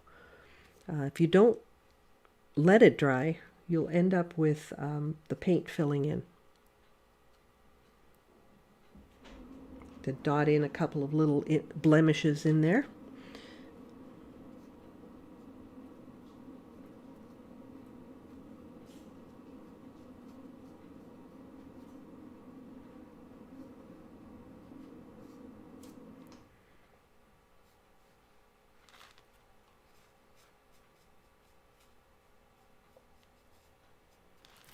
All right. So it's coming along. I like how the masking fluid looks like the lichen, but I haven't removed that yet. But so what I want to do now is I want to make sure that I'm establishing this rock fully so I can get rid of that masking fluid and paint the lichen. So this salt is mostly dry. I'm going to take my palette knife. I like to use my palette knife rather than my finger because it doesn't have the tendency to smear the paint the way that your finger can. See, some of that's still a little wet. You know, you can see it sticking to my finger. So it's still not fully dry, but it's done its effect. I'm just getting it off the paper so that I can carry on. I would recommend allowing it to dry.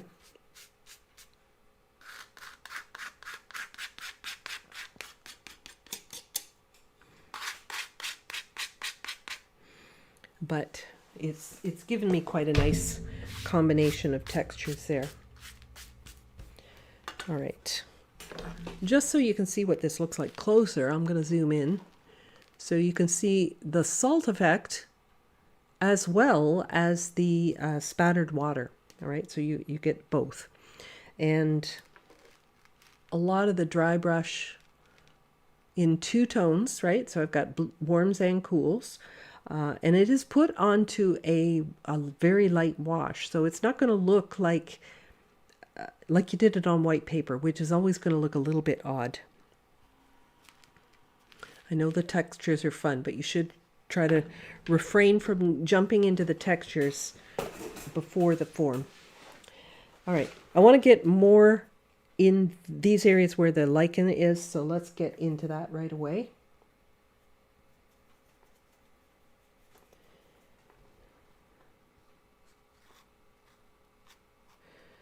The darks will really make the lichen stand out. You see the darks that I start putting in.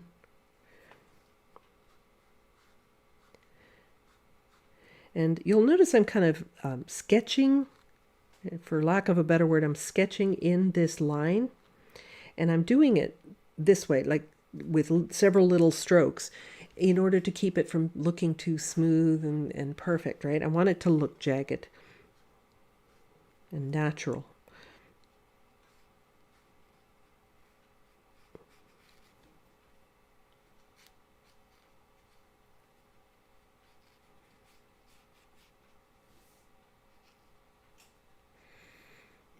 The darks start to make it really look good.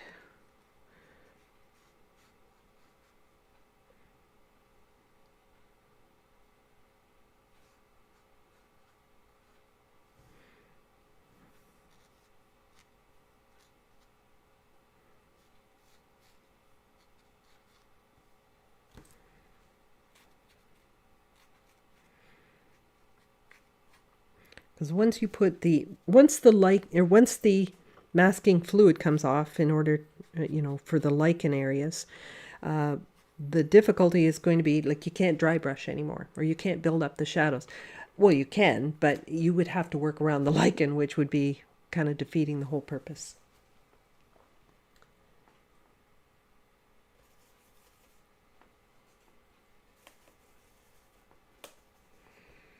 Neutral tint with raw sienna here.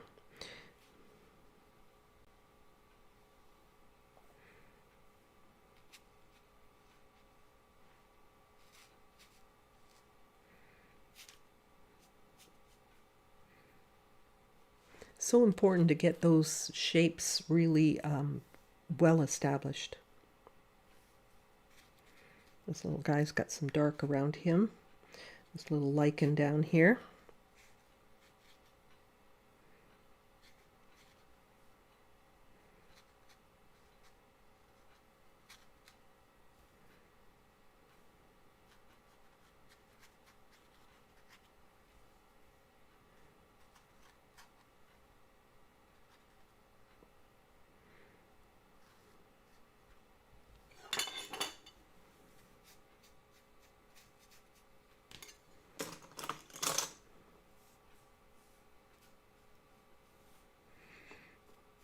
The edge of the paper curls up a little bit here, so I'm having a little bit of difficulty at the edge, but that will mostly be covered by matting anyway. If I'm to frame this at all at any point.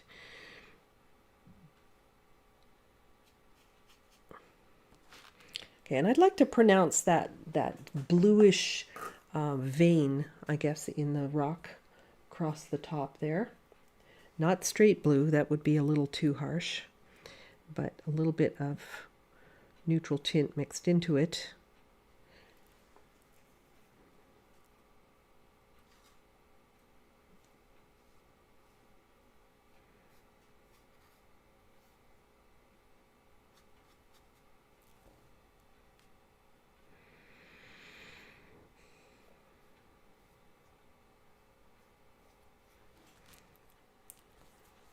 Okay, starting to get, might be a little bit dark. I'm going to leave that alone though.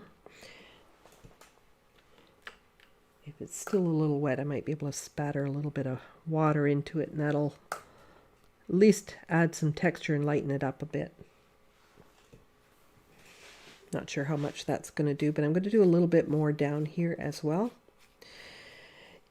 Very often I'm asked, how am I going to make my rock's too dark? How do I make it look lighter? It's not that the lighter areas aren't light enough, it's that the dark areas aren't dark enough. How do I know if a color is warm or cool? Warm or cool green, warm or cool brown, warm or cool red, etc. Great question, and that does confuse a lot of people, so I'll just briefly talk about that. Primaries, blue, yellow, red.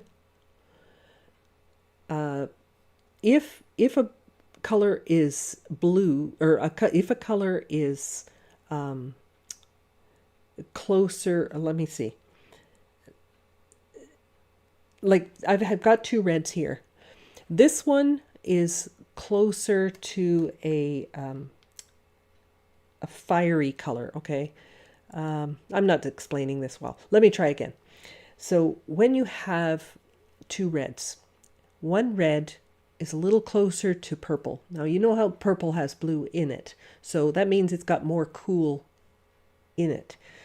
So if it's more of a pinky or a purpley red, then it is a cooler red.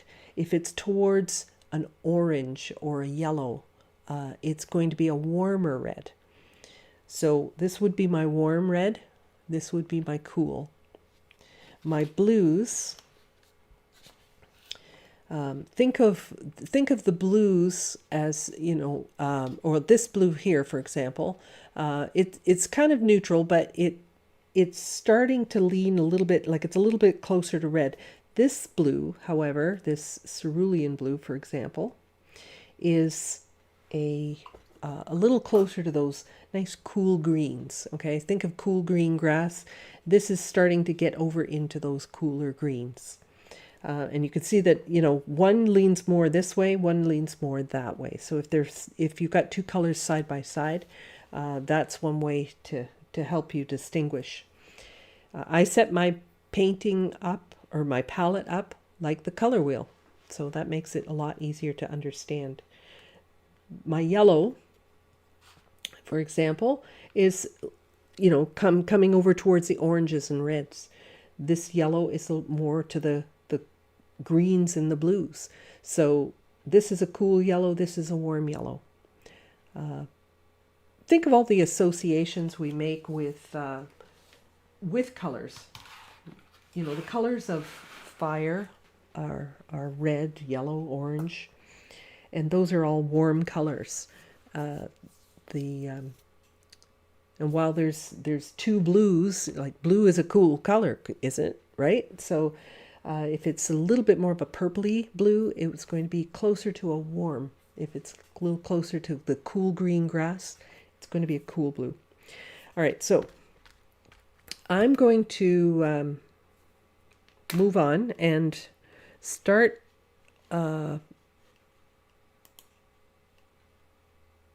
start removing my masking. So I'm going to use a rubber cement pickup tool for this and just remove this.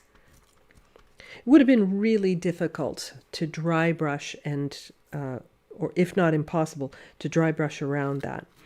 I was coming into, what was I coming in to do? I forgot. I started to do something and I forgot.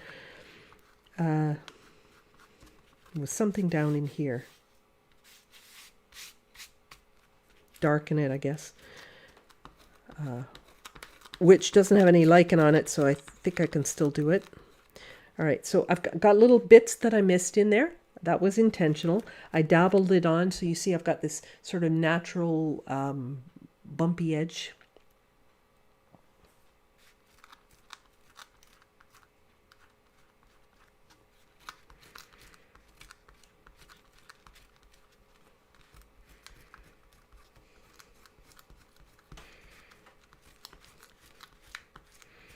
Now the reason I wanted to mask this off is because this is like the lichen's a completely different color. It's a little bit like that cerulean that I just had. And it will stand out. But where it won't stand out as much as if I make it the very same value. Value meaning lightness or darkness of the color.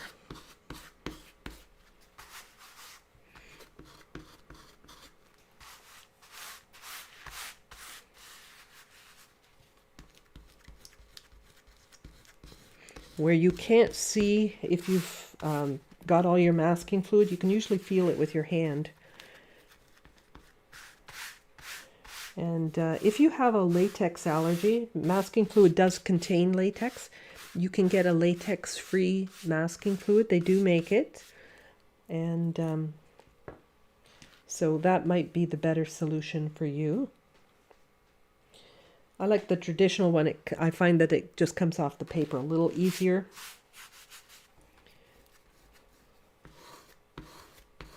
Oh, still finding some that I missed. Okay, we got lichen everywhere here. I think I've got it all now. All right, so this lichen is kind of a turquoisey color, so little bit like my cerulean blue, but you can see if I put cerulean blue on there, it's like way too bright, and it's not quite green enough, I don't think. So I'm going to maybe go, I've got a color called cobalt turquoise. Love it. It is kind of the color of the ocean, and it might be a little closer. Let me see here. See, that's a lot closer. The cobalt turquoise is a closer color. And I don't have a scrap right handy, so I'm testing it on my paper towel. So I'm going to use the cobalt turquoise, or even, and if you don't have anything like that, just mix your blue, your cerulean blue or something like that with a little bit of green. Okay, so I'm going to blot my brush, and I don't want to put texture on white, so I'm going to start off by just painting these that turquoisey color. And they stand out really well here because I did a lot of that darker dry brushing around it. And then as I get up into these areas, up in here, it's not unlike what's around it. It's very similar in color. So it starts to sort of disappear into those spots. But it will show where there's more contrast. Let's finish the one I was doing first so it doesn't have a line.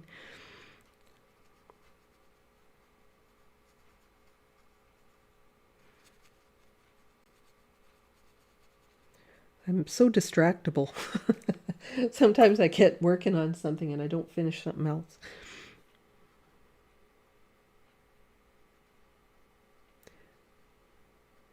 Maybe that's an age thing. I don't know. But something to watch. Don't drop a wash right in the middle of like to answer the phone kind of thing. Just call them back.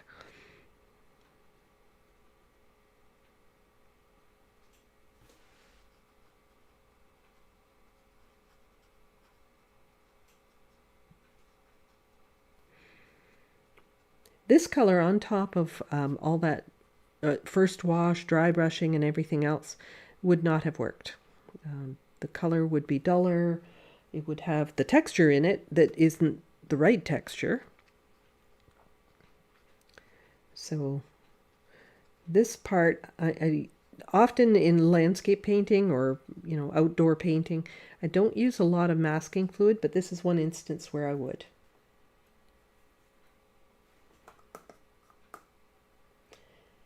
Moonglow is a great color by Daniel Smith.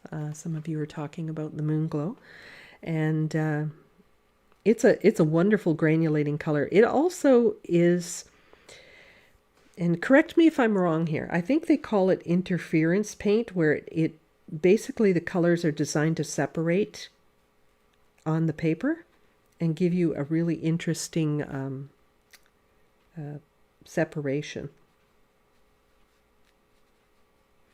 Actually have some Moonglow. I could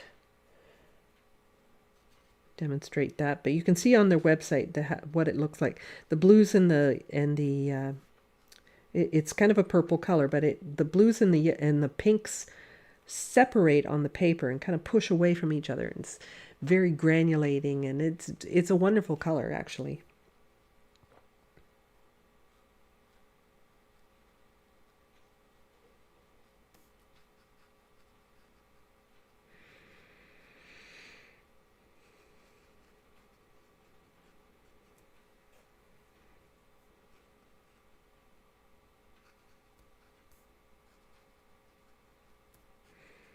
Now this, just like our rocks, with nothing but a wash on it, it doesn't look like it has any form or shape.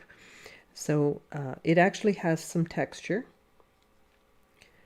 So I would need to come back into all of this when it's dry and add in that texture. So I'm just darkening some of them a little bit. They're drying a little bit lighter than anticipated.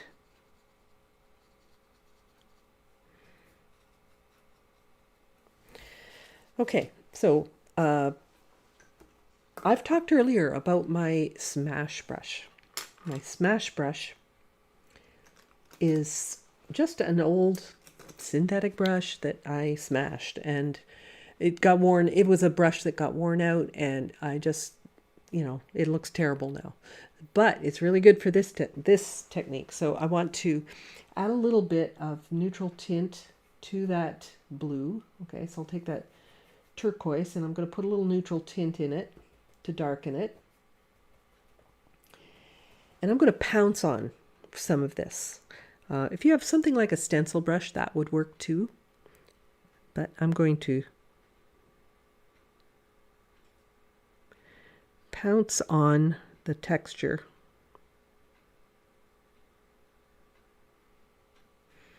to get that lichen effect, texture in the lichen, right? So it looks like it's three-dimensional. If you leave just a wash, it's always going to look very, very flat, like a piece of paper.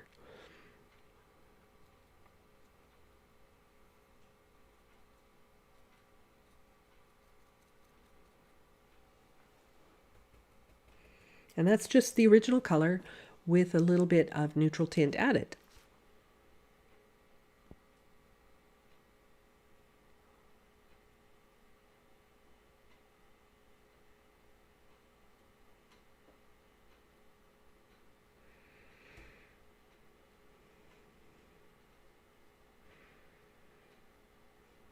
I have to use kind of the edge of the brush as I get into these smaller ones, because the brush is actually bigger than some of the lichen.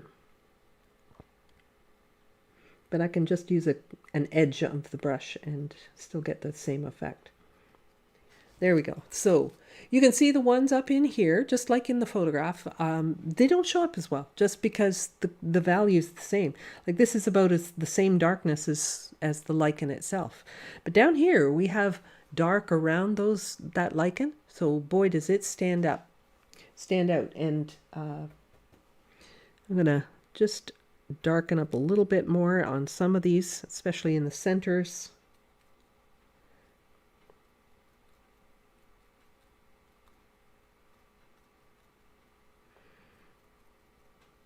There we go. Okay, so I think our rock demo is mostly done. This one I find it's looking a little too smooth. I might do a little bit on that one, but it's mostly, I'm almost there. So I'm going to take a little bit of neutral tint mixed with my raw sienna, and I'm going to dry brush over this.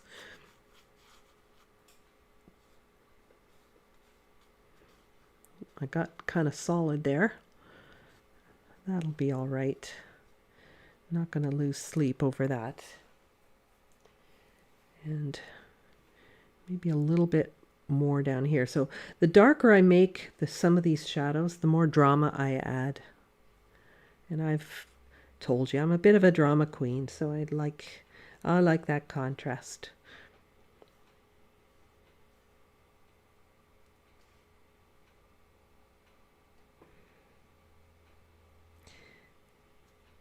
Now, what about that leaf? I've got this leaf up here, sitting up here, just drawn out but not painted. A lot of this leaf can be just created with shadow around it. So this is mostly a golden color. So I'm going to take my raw sienna mixed with my neutral tint and start picking out the negative spaces. So around the actual leaf here.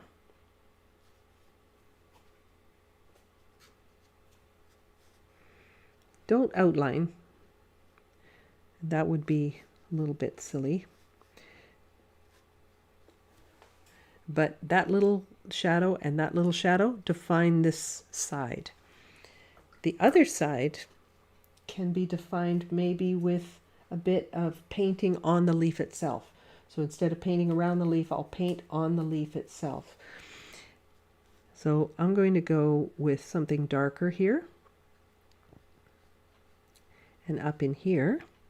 But this paint that I've got in my brush is fairly wet, because what I want to do is rinse, blot, and soften that into the leaf so that it looks like it has a bit of form. All right, so you can see that there's a bit of form in that leaf.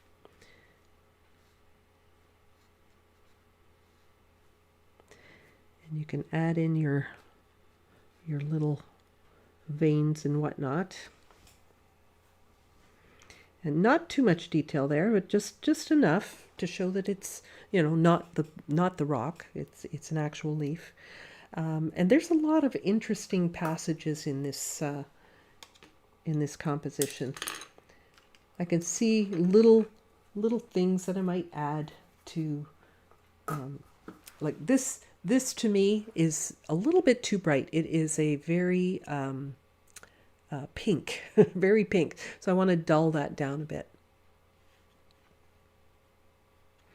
So let me just take a little bit of that pinky gray, so neutral tint with my permanent rose. Maybe a little raw sienna mixed in that. Something kind of dull. And I want to go over this one with a little bit more texture.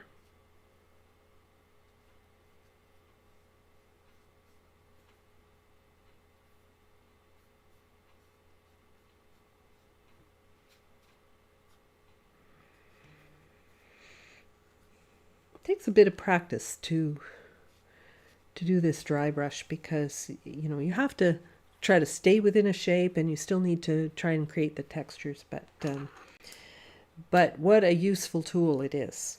I would still build up some of the shadows, so I'm going to go real strong with my Payne's gray now, or not Payne's gray, pardon me, neutral tint. And I'm going to come in and really darken up some of these gaps between the shadows, or between the rocks. That's really going to make this look a lot more dimensional, right? When you get the strong darks in there. And you always save these, often save these till the very end. I won't say always, but often we'll save these till the very end.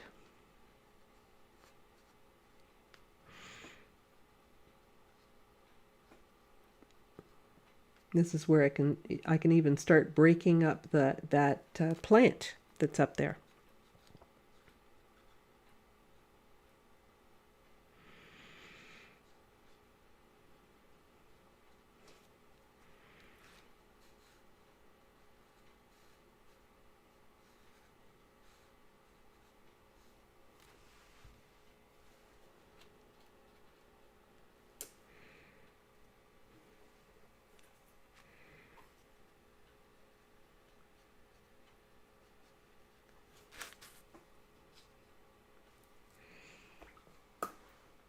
I think I'm going to go to my squirrel hair brush here and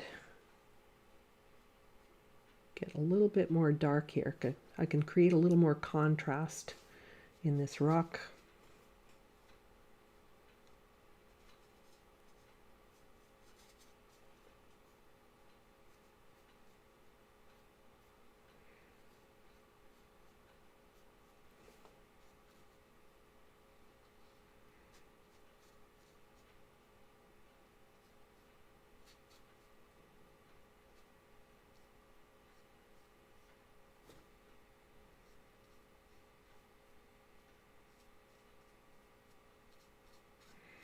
Barely any color in my brush now.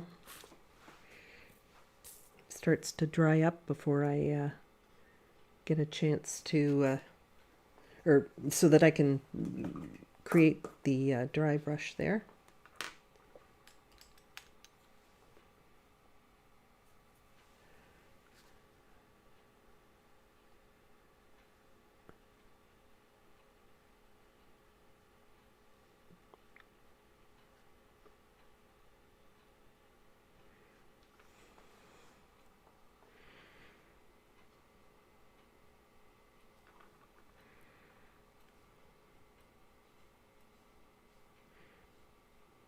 These extra darks, boy, they can really pop your painting.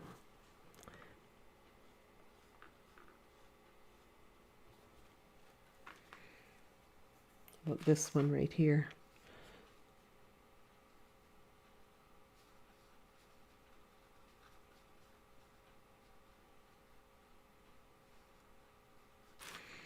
Really starts getting more dimensional once you get those extra darks in there. And so many times I see people in there, they stop before they get there. You know, they think it's as dark as it can be, but you can add in and get those few extra darks. Boy, they can make a big difference.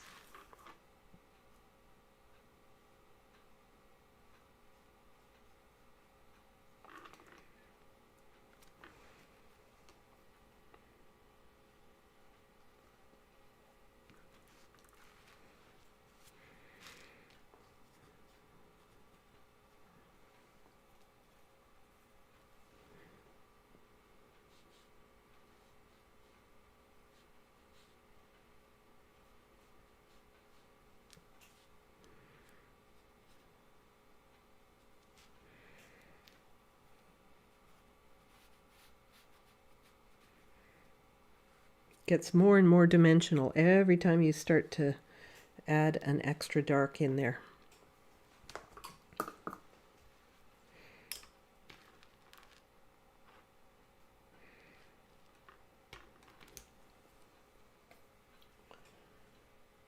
And then you just evaluate and see, okay, well, which areas need a little bit more dark. And I think, maybe down here, I hate to do this over top of the texture, but I'm going to. Just do it lightly.